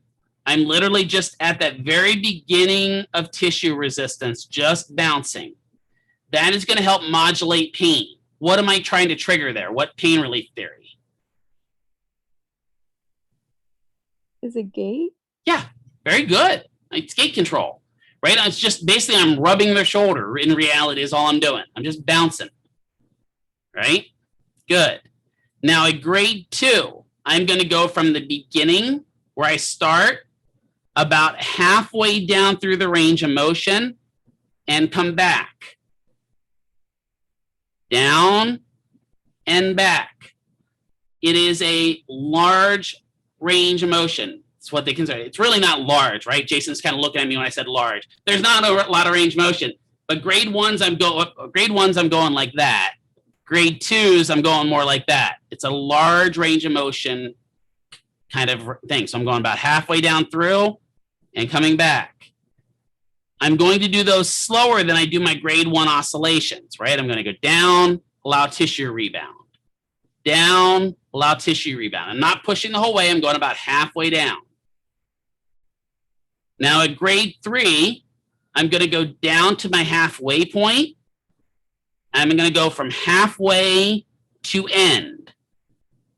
Halfway to end. I'm going to bring up that picture in a second. So halfway to end. So I'm going till I feel that end range of motion. So halfway to end, halfway to end. My grade four, I'm going to push all the way down to my end range of motion, and I'm now going to oscillate at that end range of motion. So on grade three, you're not going back all the way to the beginning. You're just I'm not going back. I'm just going back about halfway through my rebound. Right? Now, some people, there are some clinicians that go the whole way back, but my problem with that is that's such a large rebound, it can trigger a little bit of inflammation.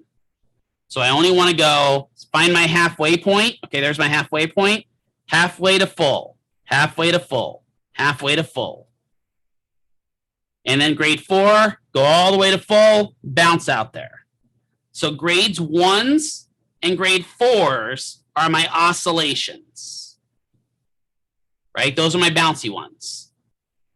My grade two, from 0 to 50. My grade three, from 50 to 100. That's the way I remember it. Does that make sense to everybody? So again, let me get my whiteboard up here real quick. Switch videos. Come up. Here we go. Do you have those grades somewhere on Blackboard? I don't have I can put up another picture. I put that on here. So there's kind of what they look like. Oh, I don't have the screen shown. That was good. Good job, Mr. McKeever. I'm looking at them. They look normal to me. Hold on. I actually have a good picture of it. I got to figure out where it's at. I think I saved that in my pictures drive. Joint mobs. There we go. Mobs, where would you document? Like, where would you put it at? You mean where would I document it in the documentation? Yeah. So I would document what I did in objective. I would then document what my patient's reaction to it in assessment. Assessment, okay. So I have a question on that. Since you were just saying like that, you know, PTAs can't do mobilization, like according to the APTA. Yep. However, we're learning it, and I know we cannot do grade 5 mobilization. Like that's a big no-no. But like, so is it just that some PTs are gonna have us do it and we can go ahead and put it in the O and the A, or some PTs are gonna have us do it and we can only put it in the O, and some PTs are not gonna have us do it? Like so here's the deal. So the APTA does not make laws, right? They make our guidelines for physical therapy. Remember they gave that guidelines physical therapy practice book that you guys learned about in semester 1? They give the guidelines. The laws are set by each individual board. So a lot of times in the individual boards, like I'm going to use Indiana as a great example of it. In Indiana, they want no PTAs doing mobilizations or glides whatsoever. They have it in their laws that say PTAs are not allowed to do joint mobilizations. Does that make sense? Specifically in the laws. In Pennsylvania, we said that they can do glides but provide no assessment of those glides. That meant that I could document an L. I couldn't put anything in A about them. Here in Nevada, we have nothing. We have no ruling on it. So in Nevada, a lot of our PTs expect the PTAs. It does depend on state law, right? But even here in Nevada, you could end up with a PT that says, I don't want you to do mobilizations. And that's when you just go, as Amanda, you go, okay, no problem. I'll call you when I need the mobilizations done. Right? And maybe when he's doing your mobilizations, you go over and practice exercises with his patient, right? So that you're still working with your patients. So it depends partially on state law, but also on PT comfortability, right? When I first go into a clinic as a new PTA, I try to talk to my PTs and tell them, I know how to do this, this, this, this, this, this, this. I will only do this and this if you are comfortable with me doing it. Does that make sense? So I try to tell them, look, I know how to do joint mobilizations. I'm not going to do them if you tell me you're uncomfortable with me doing them. And some PTs will say, you know what, great. Let me see you do some of them before I sign off on you doing them on my patients. I'm cool with that. Come with me. We'll do it. And okay, great. You're good to go. Document on it. Others of them say, I don't like the way you do that. I prefer you do them this way. Great. Show me how to do it the way you want it. As a student, the main ones you guys are going to be required to know are patellar mobs and shoulder mobs, which is what we're going to practice kind of heavily while you're in clinic with me. When I say clinic, in with me, right? So this is a really, really kind of good picture, and I can post this picture. I didn't post it yet, talking about the mobilization grades. Can everyone see the picture? I just want to make sure I didn't just bring it up on my screen and not show it to you guys. Yeah. So again, grade 1 are my oscillation. Grade 2, oscillation. Grade 4 oscillation. Grade 2 and grade 3s are my amplitudes. They have a lot of range of motion, right? So if I say that this over here is 0 and this is 100%, so 0% of my range of motion, this would be my dividing line at 50. So my grade 2s are going to go to about 50% range of motion and then come back. My grade 3s, I'm going to come out here to start at 50% and just go back to 50%. So I'm going to always have a little bit of tension on that joint. Does that picture help clear it up a little bit, maybe? Yeah. Okay. So for like my clinical site, they told me to review this, like the joint mobilization. So I should kind of just, I mean, we're gonna practice, you said before? We are going to practice all these, but you need to remember, you need to know this picture here pretty well. So if he tells you to do a grade 1, you know what a grade 1 is. And honestly, most clinicians that are PTs in this state say that a PTA is allowed to do grade 1s and grade 2s. If you ask Dr. Ovreskin, she's okay with these two. She's not okay with these two out here at the end range of motion. Okay, great. I can't do those. Fantastic. I find that if I know how to do all 4 of these, my PT really appreciates me because they don't have to come and do my mobilizations for me, right? Grade 5, on the other hand, literally looks like that. It goes all the way from the beginning and snaps past my resistance. It is a high velocity, rapid thrust, right? We will never do those. Again, if your PT wants to show, so Amanda's at a clinic or Diana's at a clinic and they're like, hey, I want to show you guys, I want to show you a grade 5 mo. It's okay that they show you. It's okay for you to put your hands on the patient and they show you kind of their hand technique. You just can't physically do that mobilization. Does that make sense? Yeah. Okay. Because that's way out of our scope of practice. I'm hoping that we can have some more clarification in our law about joint mobilizations. Because right now, technically, techs can do joint mobilizations. I am not okay with that. Not in the least. Because the rule on techs is they can do whatever a PT tells them to do, so they could do joint mobilizations. I don't like that. Mr. McKeever gets angry. When they get angry, the Hulk comes out. So again, grade 1, very beginning range of motion oscillation. Grade 2, up to 50%, back to 0. Grade 3, down to 50% to 100%. Grade 4 at 100%, kind of pushing into that tissue. What would I document? So if I was documenting and I was working with, Joe, and I'm like, okay, so we're doing hip mobilizations on Joe, and I'm doing a posterior to anterior mobilization. I'm going to indicate that I did left hip, right? So left hip, and draw over here. Posterior to anterior grade 2 G2 modes. And then I'm going to indicate how many sets I did and how many reps I did. With a mobilization, you do not hold it. It is just like passive range of motion. It is in and out, in and out, in and out, in and out. Now I want in and out. Somebody said hamburger earlier. Now I said in and out. Now I want hamburger from in and out. Would you document if the patient stopped you like mid? Good, right? That's what I was going to say next is what if we're doing grade 2s and the patient's like, I can't tolerate that. And maybe he does, maybe Joe, I'm working with Joe and he can't tolerate it. So I only get 1 set of 10 there, but then I get, 2 sets of 10 of grade 1.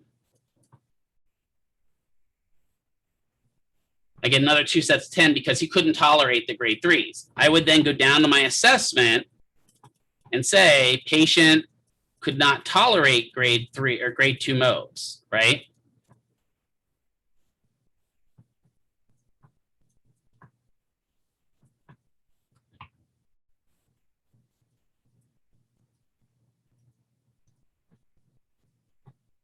And why could they not tolerate it? It may be that he's too painful, right? Maybe he just doesn't have that range yet. So I'm going to drop back to a grade 1. If I'm doing grade 3s and he can't tolerate grade 3s, I'm going to drop back to a grade 2 because it allows me to kind of drop off a little bit. If I'm at a grade 4, he can't tolerate grade 4s, I drop back to a 3 or a 2. You see how that kind of gives us the ability to kind of go, okay, patient can't tolerate this, let's back off a little bit. But obviously you would like communicate that with your PT, correct? Absolutely, yeah. Especially if like Kirsty was my PT and she's like, I want you to do grade 4 MOBs with Joe. And I start doing grade 4 MOBs and Joe's like, nope, don't like that. Then I'm going to say, well, let's try grade 3. Back off a little bit, do some grade 3s. And Joe's like, okay, I can deal with that. Right, that I can deal with. Then I'm going to go talk to Kirsty and say, hey, I know you wanted me to do grade 3 or grade 4s with Joe. He really couldn't tolerate them this week. I did some grade 3s, at least so we're still getting some of that motion going in that hip. Because again, these patients have capsular patterns, right? We know that they have capsular patterns. Stretching him may not get me, he's working on it, right? Capsular patterns, stretching him may not get me anything out of it, right? Stretching and strengthening, remember capsular patterns, the problem is all of those ligaments. So if this is his femoral head, it's all of those ligaments wrapping around that femoral head that are the problem. So when I do those joint mobilizations and I'm pushing them, what I'm doing is stretching them and releasing them, stretching them and releasing them, stretching them and releasing them. When we do a normal stretch, we're really just stretching muscle and tendon. Right? So by doing these, we're kind of breaking up those adhesions a little bit, getting those ligaments kind of loose and limber. The other thing we do is we fluidize them, meaning we bring in and bathe them in synovial fluid. And we know that when things get a little bit more moist, they tend to react better to motion, right? Think about a leather belt. If I have a dried out old leather belt and I try to stretch it, what's likely to happen to that leather belt? Probably going to rip, right? Versus if I've got leather and I've tanned it and I've treated it, and I put leather treatment on it and I'm pulling on it, it's likely to stretch and return to its normal shape better, right? Think about your car seats. If any of you have leather seats in your car, right? I'm sure some of you have leather seats that look like they've been through the war and they're cracked and chipped and stuff like that. Well, it's because they dried out, right? But if you put leather conditioner on them, moisten them, they tend to stay more supple and stay nice and moist and fresh, and your car smells better too. Same idea, the capsule. The more we can kind of bathe that in synovial fluid, get some fluid going around it, right? Which is why when you saw that picture of that joint, when they were doing the burning off of that labrum, they were flooding that joint with saline fluid, right? They were trying to bathe that joint in fluid to help keep some of that inflammation down. Do the grades and everything at least kind of make sense, I'm hoping? Yeah, I'm assuming everyone's kind of dead. I know it's the end of the week. I'm sorry. Yeah, it makes sense. All right, so